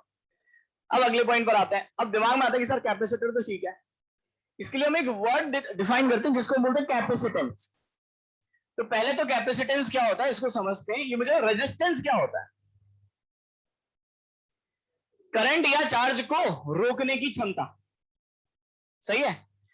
किसी भी रेजिस्टर का जितना ज्यादा रेजिस्टेंस होगा वो उतनी ही ज्यादा करंट के फ्लो को रोक सकता है। जैसे मान लो अगर मेरा रेजिस्टेंस इनफाइनाइट है, तो क्या मैं अपने अंदर से करंट को पास होने दूंगा? क्या नहीं। किसकी तरह से काम करूंगा? Open circuit, right? सेम इसी तरह से कैपेसिटर का काम होता है। कैपेसिटर के लिए हम एक टर्म डिफाइन करते हैं, कैपेसिटेंस। कैपेसिटेंस का मतलब होता है, कैपेसिटर क्या काम करता है? Energy store. तो कैपेसिटेंस ये डिफाइन करता है कि किसी भी कैपेसिटर के एनर्जी को स्टोर करने की कितनी क्षमता है। क्लियर है? जितना ज्यादा कैपेसिटेंस होगा वो उतनी ही ज्यादा एनर्जी को स्टोर कर सकता है। जैसे अगर मैं अर्थ की बात करूं, और हम मानते हैं कि दुनिया में सबसे बड़ा हमारे पास जो भगवान ने दिया वो सबसे बड़ा कैपेसिटर कौन है? अर्थ। तो अर्थ की भी जो स्टोर करने की क्षमता होगी उसको मैं क्या बोलूंगा? कैपेसिटेंस। और हम उसको आराम से डिफाइन कर सकते हैं, हम कैलकुलेट कर सकते हैं कि अर्थ का कैपेसिटेंस कितना है। तो जैसे होता क्या है, for any isolated conductor. Isolated conductor का मतलब समझ में आया ना? सराउंडिंग में कोई भी दूसरा नहीं है। तो एक मेटेलिक सरफेस तो खुद की हो गई, दूसरी कहां पर है? इनफाइनाइट। तो for any isolated conductor, Q upon delta V का जो रेशियो होता है ना वो कैसा रहता है? Constant. Q upon delta we को रेशियो कैसा रहता है, कांस्टेंट। कैसे कांस्टेंट रहता है मैं इसको प्रूफ कर सकता हूं, सब लोग इधर देखो। ये एक आइसोलेटेड कंडक्टर था, डेल्टा वी का मतलब पोटेंशियल डिफरेंस किसके बीच में, दोनों मेटालिक सरफेसेस के बीच। यहां का पोटेंशियल मैं वी मान लेता हूं, क्या यहां का पोटेंशियल निकाल सकते हो क्या, इसकी सरफेस का, के क्यूब आया। और इनफाइनाइट का पोटेंशियल कितना, 0। क्या आप डेल्टा वी निकाल सकते हो, बोलो कितना है, के क्यूब आया। सही है ना। क्या यहां से क्यू अपॉन डेल्टा वी निकाल सकते हो क्या, कितना आएगा, आर बाई के। फॉर ए गिवन कंडक्टर क्या के चेंज होगा क्या, के तो वैल्यू फिक्स है 1/4 पाए एप्सिलॉन नॉट। क्या for a given conductor R change होगा क्या, नहीं। तो इसका रेशियो कैसा हो गया, कांस्टेंट। और इसी टर्म को हम डिफाइन करते हैं, that constant is known as capacitance. और इसको हम सी सिंबल से डिनोट करते हैं। यानी अगर मैं अर्थ की बात करूं, बात को ध्यान से सुनना, अगर मैं अर्थ के लिए कैपेसिटेंस डिफाइन करूं तो ये जो आया मेरे पास कैपेसिटेंस, ये अर्थ का आ गया। क्या 1/k की वैल्यू को मैं ऐसे लिख सकता हूं 4 pi epsilon naught into R, that is equal to C. तो अगर मैं अर्थ के केस में बात करूं,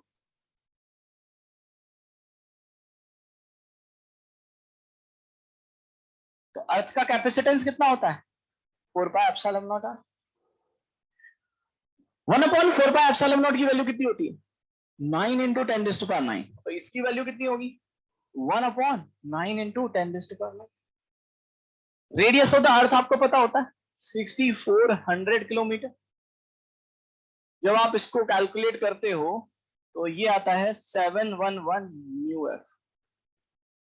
mu means micro, F means Faraday. तो ये यूनिट होती है, नोट कर लें।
अच्छा, यूनिट ऑफ कैपेसिटेंस की बात करें तो इधर देखो, कैपेसिटेंस को मैं कैसे डिफाइन कर रहा हूं, क्यू अपॉन डेल्टा वी।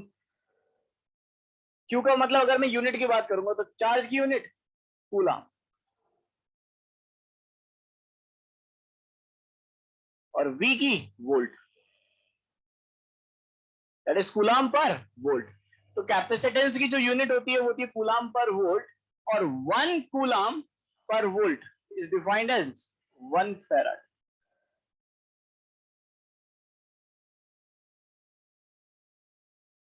है ना, साइंटिस्ट की नेम पर बेस्ड है।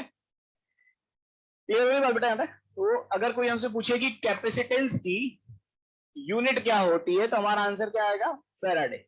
और फैराडे को हम कैसे डिफाइन करते हैं, 1 coulomb per volt is defined as faraday. Clear है। अच्छा बताओ, फैराडे जो है वो एक लार्ज यूनिट है कि छोटी यूनिट है, लार्ज। अब देखो, लार्ज, किसी भी चीज को लार्ज बोलना ना वो एक रिलेटिव टर्म है। मतलब किसी को साहब 10 मीटर भी बहुत ज्यादा लगता है, किसी के लिए 1 किलोमीटर भी बहुत कम है। क्लियर है। लेकिन फिर भी मैं बोल सकता हूं कि जो फैराडे है वो एक बहुत लार्ज यूनिट है। क्यों, सब लोग इधर देखो। अगर मैं सबसे बड़े कैपेसिटर की बात करूं तो सबसे बड़ा कैपेसिटर क्या है, अर्थ। और अगर आप अर्थ का कैपेसिटेंस भी देखोगे ना तो वो किसमें आ रहा है, माइक्रो फैराड। क्लियर है। मैं बोल सकता हूं पूरी दुनिया में जो सबसे बड़ा कैपेसिटर है वो अर्थ है, और साहब उसका कैपेसिटेंस भी किसमें आ रहा है, माइक्रो फैराडे में। यानी मैं अगर आपसे बोलूं मैं ऐसा कोई कैपेसिटर बना सकता हूँ जिसपे 1 फेराडे जिसका कैपेसिटेंस हो, नहीं बना सकता, वो फिजिबली पॉसिबल नहीं। तो फेराडे एक बहुत लार्ज यूनिट है, क्योंकि अगर हम अर्थ की भी बात कर रहे हैं तो उसका खुद का कैपेसिटेंस कितना आ रहा है, माइक्रो फेराडे। इसीलिए अगर आप जेई के प्रीवियस ईयर के क्वेश्चंस देखोगे, पिछले 10 20 30 40 साल के कभी के भी क्वेश्चंस देखोगे, और अगर वो रियलिस्टिक कैपेसिटर की बात कर रहा है तो उसमें हमेशा कैपेसिटर के लिए जो वैल्यूज यूज करता है वो ऐसे करता है 1 micro Faraday, 2 micro Faraday, 3 micro Faraday, इस तरह की यूनिट्स को वो यूज करता है। कभी भी 1 फेराडे उसका कैपेसिटेंस वो नहीं देता, क्योंकि वो पॉसिबल नहीं है। तो जनरली आप भी शीट में रेस में जितने भी क्वेश्चंस करोगे, कैपेसिटेंस जनरली दिया रहेगा तो वो हमेशा किस में दिया रहेगा, माइक्रो फेराड। माइक्रो का मतलब समझ में आता है ना, 10⁻⁻⁶। सबको मेरी बात बढ़िया से समझ में आ रही है? यहाँ तक नोट करो उसको।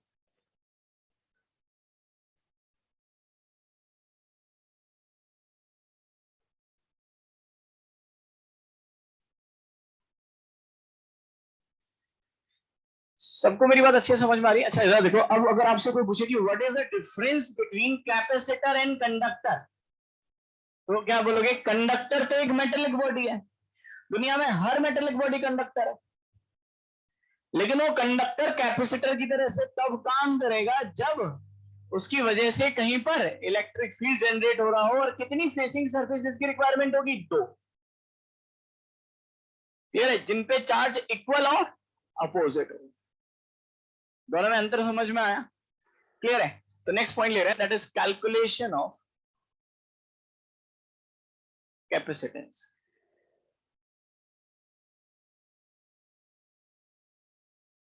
इसमें सबसे फर्स्ट आएगा, इसको हम बोलेंगे that is parallel plate capacitor.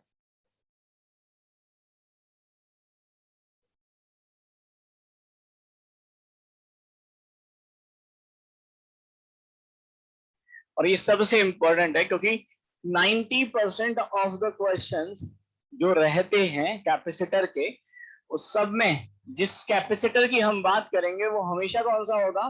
Parallel plate capacitor.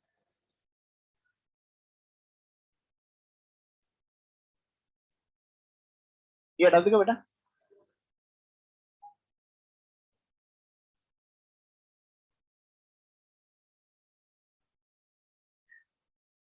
सबको यहां तक मेरी बात समझ में आ रही है? किसी को भी किसी भी पॉइंट में, एक भी पॉइंट में किसी भी तरह का गंदा असंदा कैसा भी डाउट है ना?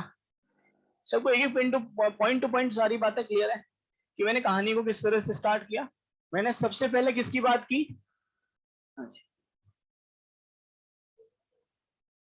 नहीं नहीं नहीं, इतना भी बुरा समय नहीं चल रहा है तुम्हारा कि मैं इसकी क्लास ऑफ, ये नहीं है। कल 2 और 3 तारीख को बोर्ड क्लासेस, ठीक है? यानी कल और 2 और 3 तारीख को आपकी बोर्ड क्लासेस नहीं लगेंगी, मतलब कल और परसों आपकी कोई बोर्ड क्लास नहीं है। दूसरा, 3 तारीख और 4 तारीख को आपकी जो रिवीजन क्लासेस होती हैं और जो मेकअप क्लासेस होती हैं, मेकअप मेकअप मेकअप क्लासेस, देखो रिवीजन मेकअप क्लासेस होती है, कोई भी बच्चा जो क्लास एब्सेंट कर जाता है, ठीक है, सारे टॉपिक्स की नहीं चलती, कुछ पर्टिकुलर टॉपिक्स की चलती होंगी, मतलब इस साल का मुझे आइडिया नहीं है। बट मेकअप क्लासेस का मतलब होता है कि कोई भी पर्टिकुलर टॉपिक जो आपका छूट गया है, तो कई बार क्या होता है, बच्चा कोई बीमार पड़ जाता है। जैसे एक बार हम लोगों ने डेंगू क्लासेस भी चलाई थी, तो डेंगू फैल रहा था कोटा में, डेंगू क्लासेस का अंदर मेकअप क्लासेस का मतलब होता है कि some portion of the topic अगर आपका छूट गया है तो आप वहां पे जाके कवर कर सकते हो। But is like not in that way कि भाई जितना अपन क्लास में एलैबोरेटेड पढ़ते हैं, that a kind of revision class. देखो रिवीजन क्लास का मतलब होता है 11th के टॉपिक का रिवीजन, और मेकअप क्लासेस का मतलब होता है 12th के टॉपिक का रिवीजन। समझ में आया ना? तो आप लोग जा ही नहीं रहे हो तो कोई दिक्कत ही नहीं है, ये आपके लिए नहीं है, ठीक है? एंड सेल्फ स्टडी जो है वो ऑफ रहेगी। सेल्फ स्टडी का मतलब है एलन में बैठ के जो पढ़ते हो ना, वो ऑफ रहेगा। ये ऑर्डर नहीं है कि घर पे आपको पढ़ना नहीं है, तो घर पे तो आपको सेल्फ स्टडी करनी है। यहाँ पर एक्चुअली जो नीचे आप लोगों के जो सुविधा है कि आप बेंचेस वगैरह जो आप यूज करते हो, है ना, आउटसाइड जो सबल के बाहर कूलर वूलर लगा के आराम से यहाँ की बिजली का यूज करते हो तुम, है ना, घर का पैसा बचाते हो, है ना? तो वो आप 2 दिन तक उसको यूज नहीं कर पाओगे, 3 और 4 तारीख को, ठीक है? क्योंकि वो एक्चुअली क्या है, वो नर्चर का फेज, हाँ, स्टार्ट हो रहा है ना, तो बहुत ओवर रेस्ट हो रखा है, तो इसलिए थोड़ी समस्या है।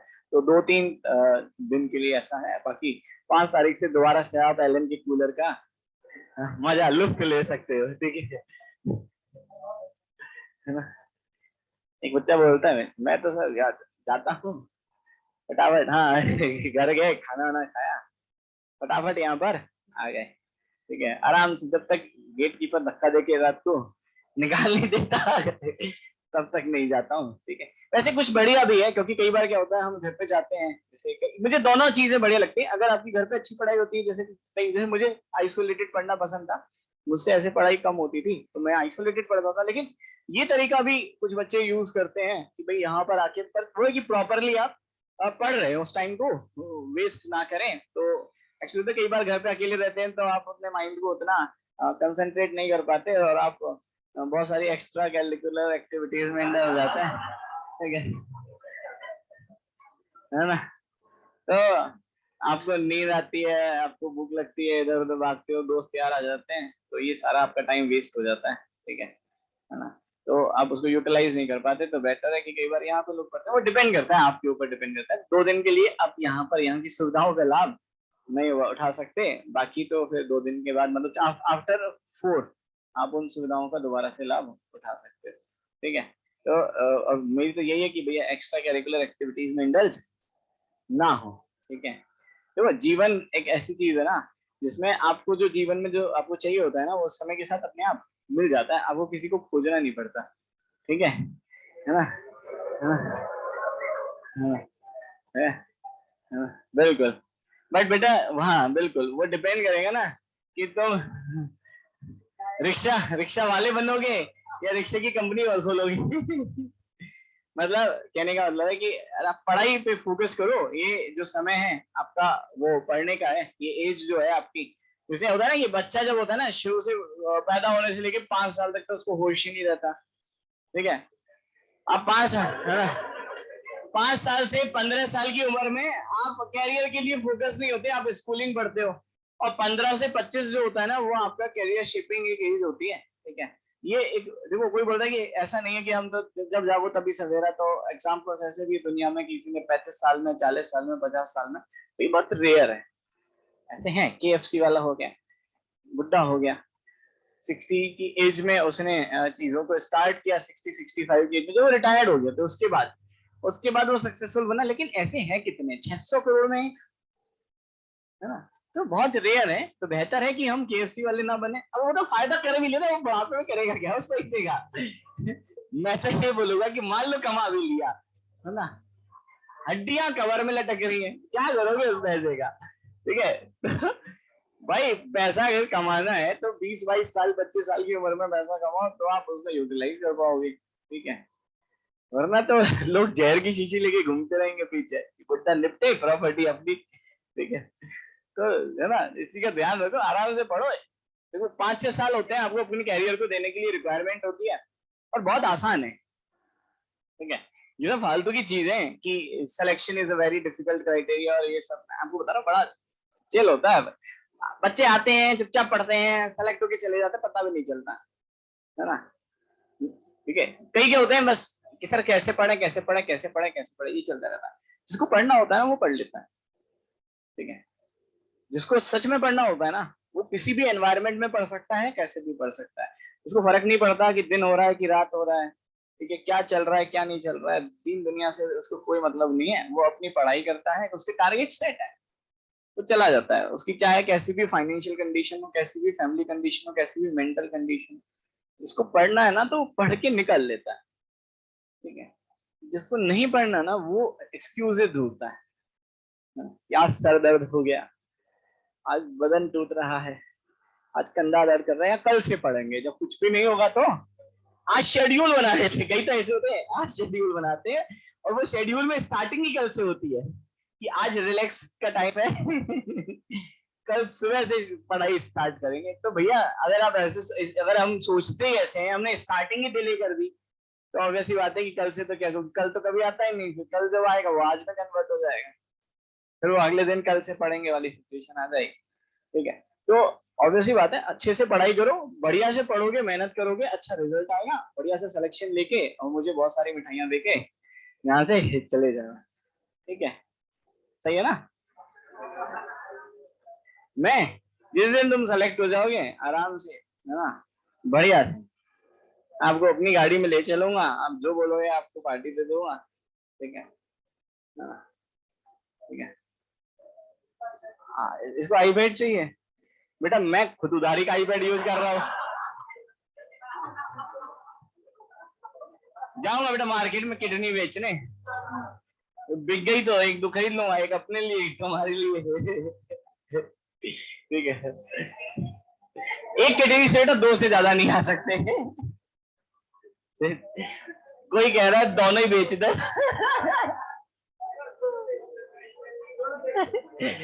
फिर तो सामने वाले की बेचूंगा जिसको आईपैड चाहिए। तुम्हें ले चलूंगा, तुम्हारी दोनों बेच दूंगा, एक आईपैड मैं रख लूंगा। चलो इधर देखो, अरे यहाँ तक लिख लिया ना सब लोगों ने, ठीक है। उसके बाद रेस निकाल लो, रेस नंबर, ये डिस्कस कर लेते हैं।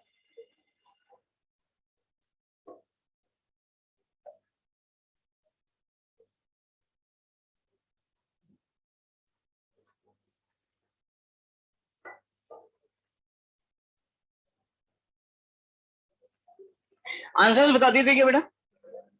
आंसर्स दे दिए थे ना?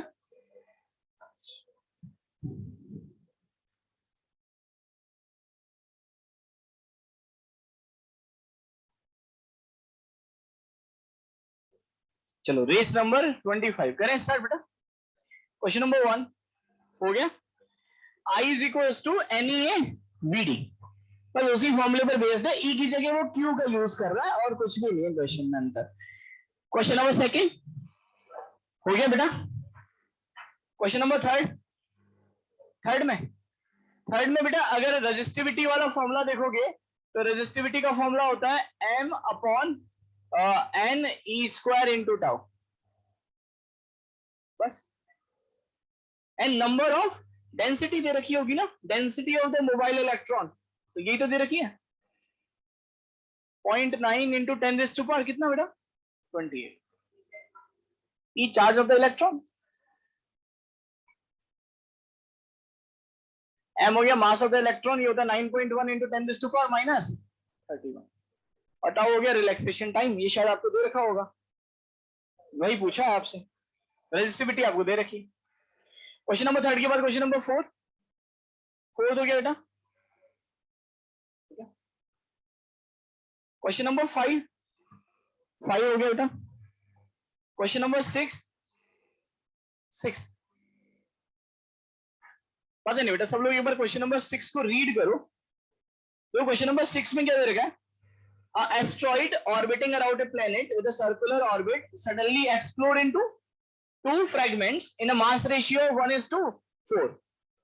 सब लोग देखो, जैसे मान लो ये एक प्लेनेट है, इसका मास कैपिटल M, और यहां पर एक एस्ट्रॉइड घूम रहा था R रेडियस के ऑर्बिट में, सडनली ये एक्सप्लोड कर गया, किस रेशियो में 1:4। तो मान लेते एक का मास M तो दूसरे का 4M, क्लियर है। तो पहले टोटल मास कितना था इसका 5M मान लेता हूं, अब ये एक्सप्लोड कर गया M में और 4M, ऐसे मान लो। पहले ये सब घूम रहा था ऑर्बिटल वेलोसिटी से। अगली line, the smaller fragments star orbiting the planet in reverse direction. ये जो छोटा वाला है ना, ये अभी भी इसी ऑर्बिट में घूम रहा है, तो ये बताओ अगर इसी ऑर्बिट में घूम रहा है तो क्या इसकी ऑर्बिटल वेलोसिटी चेंज होगी क्या? नहीं, orbital velocity mass of the satellite पे डिपेंड नहीं करती। अगर सेम ऑर्बिट में घूम रहा है तो इसकी ऑर्बिटल वेलोसिटी अगर पहले u थी तो इसकी भी u होगी, लेकिन डायरेक्शन क्या हो जाएगी अपोजिट। अगर मुझे कैलकुलेट करना है कि इसकी वेलोसिटी कितनी होगी तो मैं इनमें लीनियर मोमेंटम कंजर्वेशन की बात कर सकता हूं। तो एक्सप्लोजन से पहले और एक्सप्लोजन के बाद, एक्सप्लोजन से पहले बोलो 5mu, बाद में माइनस का mu plus 4m into v। ये कितना है बेटा आपके पास 6mu डिवाइडेड बाय 4m, ये आया, ये कैंसिल आउट हुआ, कितना आया 3/2u। 3/2u का मतलब है 1.5 इंटू u, और ये √2u से ज्यादा है। √2u का मतलब एस्केप वेलोसिटी, तो ये वाली वेलोसिटी एस्केप वेलोसिटी से ज्यादा है। तो अगर एस्केप वेलोसिटी से ज्यादा है तो ऑब्वियस सी बात है ये क्या करेगा, उस प्लेनेट को छोड़ देगा और कहां पर चला जाएगा, बाहर इनफाइनाइट पर, ग्रेविटेशनल फील्ड से फ्री हो जाएगा। तो आंसर आएगा इसका D option, the escape from the gravitational interaction with the planet, और सी भी आंसर आएगा the angular momentum remain conserve during the motion, क्योंकि एंगुलर मोमेंटम तो हमेशा कंजर्व रहेगा कौन से पॉइंट के अबाउट, सेंटर के अबाउट। क्यों कंजर्व रहता है एंगुलर मोमेंटम? क्योंकि ग्रेविटेशनल फोर्स इसी पॉइंट के अबाउट लगता है, तो इस पॉइंट के अबाउट नेट टॉर्क हमेशा कितना रहता है, 0 रहता है। क्वेश्चन नंबर 6 के बाद क्वेश्चन नंबर 7 हो गया। क्वेश्चन नंबर 7 के बाद क्वेश्चन नंबर 8, 8 हो गया। 8 में बेटा क्या करना है, एक बार रीड करो सब लोग। देखो 8 में क्या दे रखा है, एरियल वेलोसिटी। एरियल वेलोसिटी का मतलब होता है डीए बाई डी।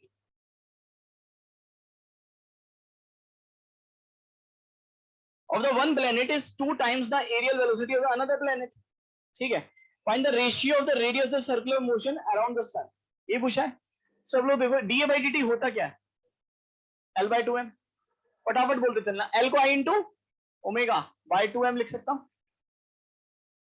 क्या मैं आई को एम आर स्क्वायर लिख सकता हूं इंटू ओमेगा बाय 2m, ऐसे लिख सकता हूं, ये हो गया। क्या मैं ओमेगा इंटू आर को वी लिख सकता हूं, तो वी आर बाय वी, अगर ये ऑर्बिट में घूम रहा है तो ये ऑर्बिटल वेलोसिटी होगी, और ऑर्बिटल वेलोसिटी क्या होता है, under root of GM by into R divided by 2।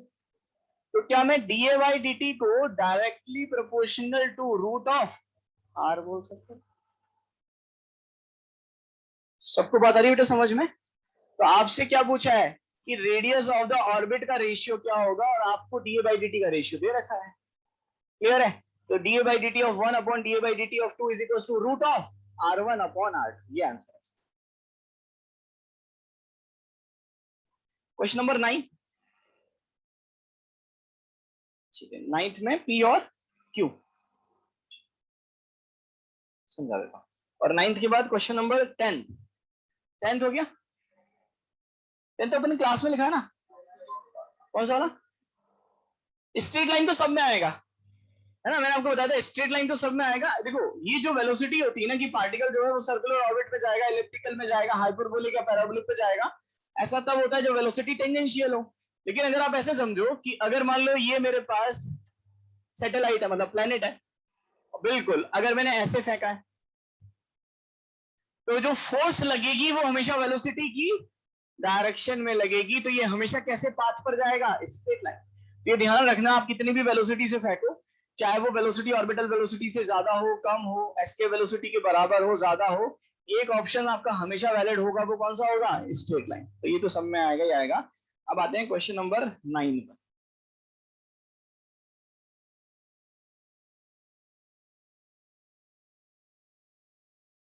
तो क्वेश्चन नंबर 9 में अगर आप देखोगे ना, तो आपसे बोला है match the following options in a direction of force exerted by the body on the ए। सबसे पहले इसकी बात करते हैं। ए पॉइंट कौन सा बना रखा है, ये नीचे वाला ना,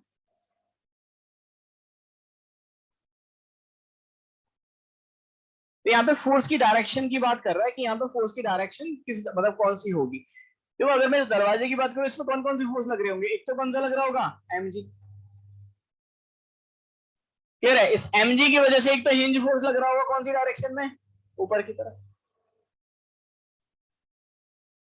लग रहा होगा, क्लियर है। अब बात करें यहां पर जो हिंज होगा वो हॉरिजॉन्टल डायरेक्शन में भी फोर्स लगाएगा, लगाएगा ना। ऐसा क्यों, क्योंकि मुझे टॉर्क बैलेंस करना है। आप बोलोगे सर टॉर्क, यहाँ पर देखो ऑब्वियस सी बात है, अगर ये दरवाजा रुका हुआ है तो ये ऑब्वियस सी बात है कि रोटेशनल इक्विलिब्रियम पर भी होगा और ट्रांसलेशनल।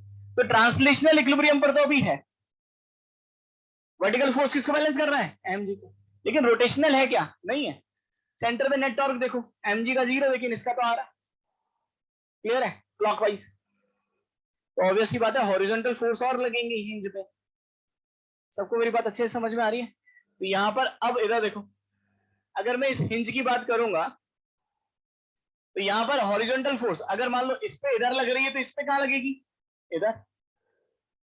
और अगर मान लो इस पे जो फोर्स है वो इस डायरेक्शन में लग रही है, तो इस पे फोर्स कौन सी डायरेक्शन में लगेगी, इधर लगेगी। मुझे बताओ कौन सा जो हिंज होता है जो इस दरवाजे को रोके रखता है, ऊपर वाला। घूमने से कौन सा हिंज रोकता है, ऊपर वाला, क्लियर है। अगर मान लो ये हिंज नहीं लगाता मैं और ये लगा देता, फिर भी दरवाजा घूम जाता, कौन सी डायरेक्शन में घूमता, क्लॉकवाइज। इसका मतलब ये वाला जो हिंज है वो टॉर्क प्रोवाइड कर रहा है कौन सी डायरेक्शन में, एंटी क्लॉकवाइज। एंटी क्लॉकवाइज का मतलब बाहर, इसका मतलब ये इधर आए, क्लियर हुई बात। और ये इधर आएगा तो इसकी डायरेक्शन कहाँ आएगी, सबको मेरी बात आ रही है बेटा समझ में। तो इस तरह से हम इसको कैलकुलेट कर सकते हैं। और अगर आर ऑप्शन की बात करोगे तो आर में भी आप इसी तरह से चेक कर सकते हो, एमजी के कंपोनेंट देख लो, ठीक है। एमजी कहाँ लग रहा है, नीचे की तरफ, तो एक फोर्स तो कहाँ लगेगा, वर्टिकल डायरेक्शन, एक तो इधर आएगा। और अगर मान लो इस पॉइंट के ऊपर हिंज कर रखा है तो इसकी घूमने की टेंडेंसी कौन सी डायरेक्शन में होगी, इस डायरेक्शन में ना। तो कोई ना कोई फोर्स तो होगा जो इस डायरेक्शन में लगेगा जो इसको इधर ले जाएगा, तो वो हिंज फोर्स ही होगा, और तो कोई फोर्स आ ही नहीं। तो एक तो वर्टिकल और एक इस डायरेक्शन में, नेट फोर्स इधर आएगा, यार के लिए होगा। सबको बता रही बेटा समझ में। चलो बाकी फिर नेक्स्ट क्लास में। रेस नंबर 26 के आंसर दे दिए थे क्या मैंने, चलो कौन सा 10th में, 10th का बी वाला, एक सेकंड बी, एक सेकंड डी, 10th में D, v is greater than under root of gm 2gm by r, यानी s के वेलोसिटी से ज्यादा। तो कैसे पाथ पर जाता है, हाइपरबोलिक पाथ पर जाता है। लेकिन ऑप्शन ही नहीं है ना हाइपरबोलिक, लेकिन एक ऑप्शन तो है कौन सा, स्ट्रेट लाइन। आंसर कौन सा आ जाएगा, पी आ जाएगा। कौन सा बेटा इसका, फोर्थ क्या है, a satellite is revolving around the earth's surface at the height of h, the satellite explodes into two equal fragments, one part at the zero velocity, तो by the linear momentum conservation, explosion से पहले मान लो एक की velocity थी, explosion से पहले velocity mv थी, इक्वल पार्ट में टूटा तो एक तो जीरो, दूसरा हो गया m/2 इंटू वी। जो वेलोसिटी होगी वो इसकी ऑर्बिटल वेलोसिटी से क्या हो जाएगी, डबल हो जाएगी। और वेलोसिटी अगर ऑर्बिटल वेलोसिटी से डबल हो गई तो ये कहां तक जाएगा, इनफाइनाइट तक जाएगा। तो इनफाइनाइट तक जाएगा तो कोई भी ऑप्शन पॉसिबल ही नहीं है इसमें, डी आंसर आ जाएगा। समझ में आया, इसकी वेलोसिटी ऑर्बिटल वेलोसिटी से मतलब एस के वेलोसिटी से ज्यादा हो गई, तो ये कहां पर जाएगा, कहां पर जाके रुकेगा, इनफाइनाइट। तो एक ही ऑप्शन पॉसिबल है इसमें, डी, नन ऑफ दीज। चलो कल के लिए होमवर्क रहेगा आपका, रेस नंबर मैंने 26 तक करा दिया ना, तो रेस नंबर 27 और 28,